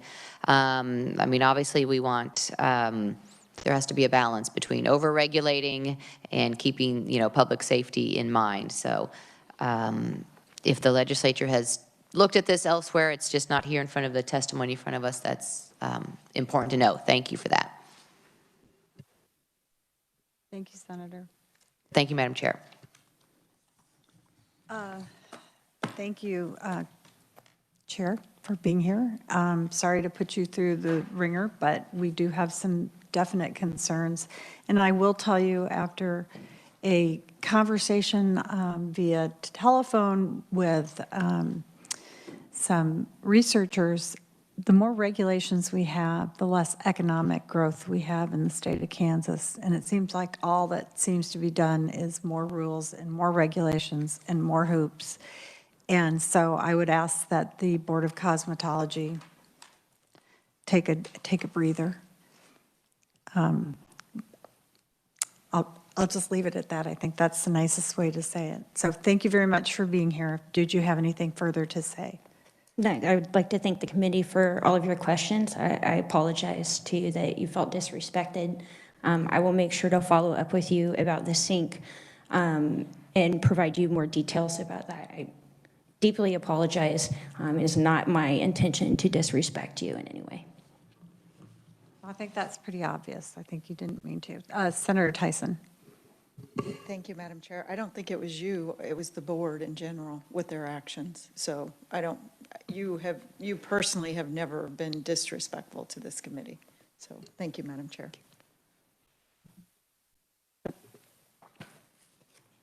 Okay, well, thanks for being here. All right, let's get back and are we going to be able to clean all this up? Any further discussion or comments on proposed rules and regulations? I know that we asked for a lot of different things. Do you feel like you got all the things that we asked for,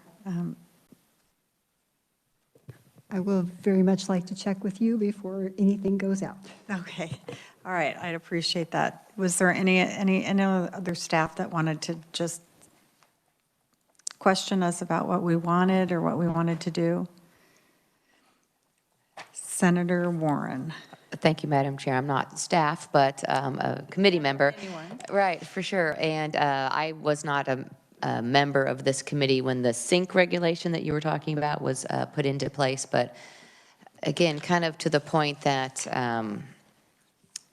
we need to make sure that these are properly vetted ideas before they proceed far down the road. Thank you. Representative Keither.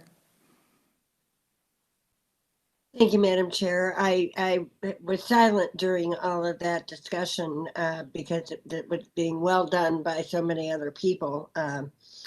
The Board of Cosmetology, started out with saying they needed to repeal that regulation because of the word invalid was in the language, and that is not appropriate to have anymore. So I could say, well, if they need to go forward with that, repealing anything, just repeal that word out of that.